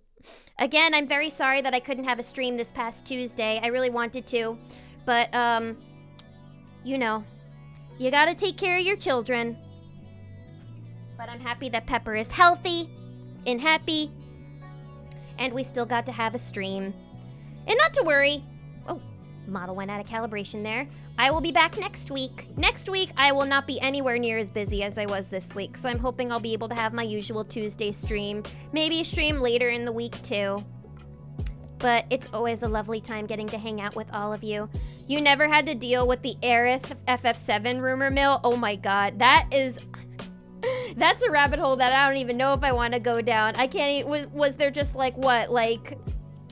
Oh, there's a way you can save her, or there's like a way that she doesn't have to, like, you know, meet her fate, if you know what I mean. Ow. Hand slipped. Thank you. That hurt. I thought so. I figured, yeah. Oh my god. That's just cruel too, because that's just gonna psychologically mess with people who, like, got fucked up from that scene. At least, like, with Pokemon, it's like, you know, nobody kicked the bucket in Pokemon. Oh. It makes me wonder what kind of rumors exist nowadays. But yes, thank you everybody for listening to my yaps as usual. Take care. Thank you. Thank you to everybody who followed today. Thank you to everybody who gifted subs, resubbed, donated bits. It means the absolute world to me. I always love hanging out with all of you guys. Thank you for chatting with me. Thank you for talking Pokemon and all sorts of nerdy things with me. It's just, I don't know.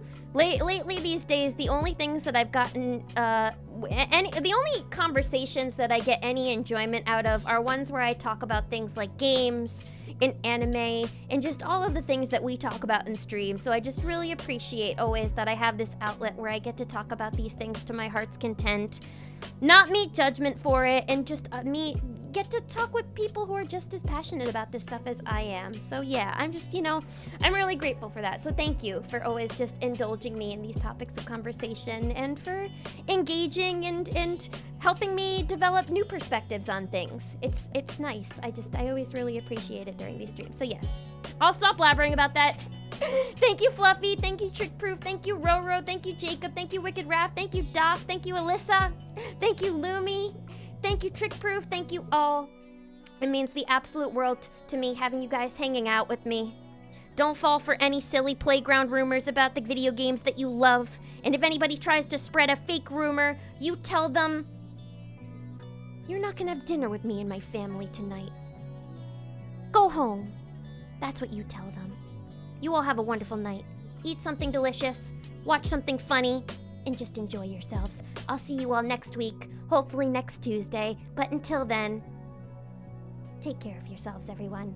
Bye bye bye bye bye bye bye bye bye bye bye bye bye bye bye bye bye bye.